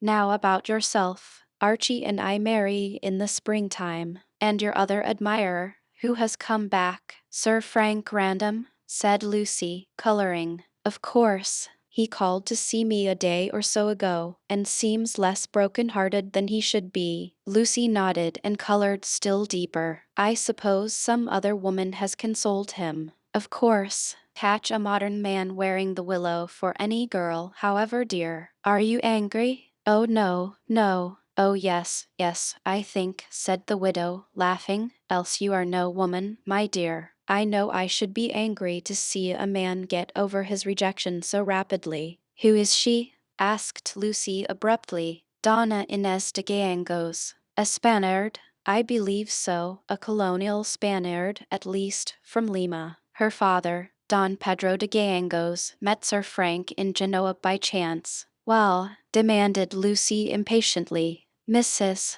Jasher shrugged her plump shoulders. Well, my dear, can't you put 2 and 2 together? Of course, Sir Frank fell in love with this dark-hued angel. Dark-hued, and I am light-haired. What a compliment! Perhaps Sir Frank wanted a change. He played on white and lost, and therefore stakes his money on black to win. That's the result of having been at Monte Carlo. Besides, this young lady is rich, I understand, and Sir Frank, so he told me, lost much more money at Monte Carlo than he could afford. Well, you don't look pleased. Lucy roused herself from a fit of abstraction. Oh yes, I am pleased, of course. I suppose, as any woman would, I felt rather hurt for the moment in being forgotten so soon. But, after all, I can't blame Sir Frank for consoling himself. If I'm married first, he shall dance at my wedding. If he is married first, I shall dance at his. And you shall both dance at mine, said Mrs. Jasher. Why, there is quite an epidemic of matrimony. Well, Donna Inez arrives here with her father in a day or so. They stop at the Warrior Inn, I believe. That horrid place. Oh, it is clean and respectable. Besides, Sir Frank can hardly ask them to stop in the fort, and I have no room in this bandbox of mine. However, the two of them, Donna Inez and Frank, I mean, can come here and flirt. So can you and Archie if you like. I fear 4 people in this room would not do, laughed Lucy, rising to take her leave. Well, I hope Sir Frank will marry this lady and that you will become Mrs. Braddock. Only one thing I should like to know, and that is, why was the mummy stolen? It was not valuable save to a scientist. By that argument a scientist must be the murderer and thief, said Mrs. Jasher. However, we shall see.